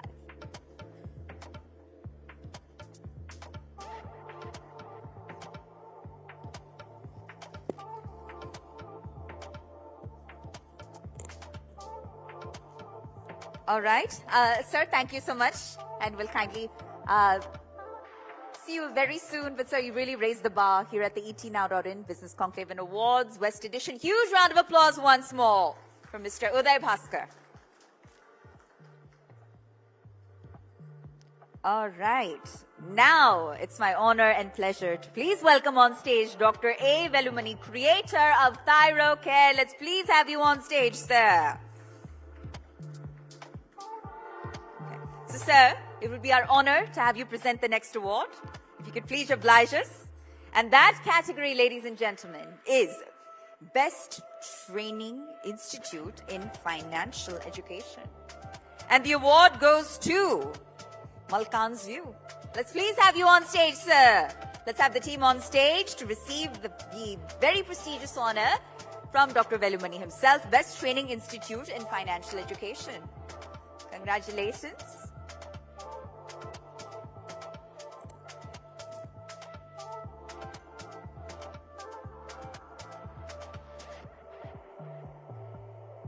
Thank you once again, a special moment. It's our way of recognizing the finest of the finest in the industry. Thank you. Thank you once again. Thank you all. Thank you all. So, ladies and gentlemen, as India stands on the cusp of becoming the world's third largest economy, Western India continues to be the catalyst in this transformation. So I think today's discussions have showcased the innovation, the leadership, and really the vision that's driving this remarkable journey. And that really means all of you. So from AI-powered manufacturing to the work you're doing in inclusive finance, sustainable infrastructure to world-class healthcare, this region and its people remain at the forefront of India's growth story. So I want to thank all of our speakers, our award recipients, our distinguished guests for making this conclave a celebration of business excellence. And we want to re-acknowledge our partners in this effort. Our presenting partner, HDFC Life. You heard from them earlier. We're powered by Bajaj Allianz, co-powered by Arihant Superstructures. Our home loan partner, LIC HFL. Our luxury car partner, Navneet Motors. Our grooming partner, True Fit and Hill. Our luxury partner, Da Milano. Our gifting partner, Aroma Therapy International Limited. And our beverage partner, Swoosh. But I especially want to thank you for being an incredibly well-informed, warm, and welcoming audience. We ask that you please do join us for dinner and cocktails as you continue the conversations and celebrate the achievements of our business excellence makers and creators. Thank you so much, ladies and gentlemen. Have a lovely evening ahead. Thank you.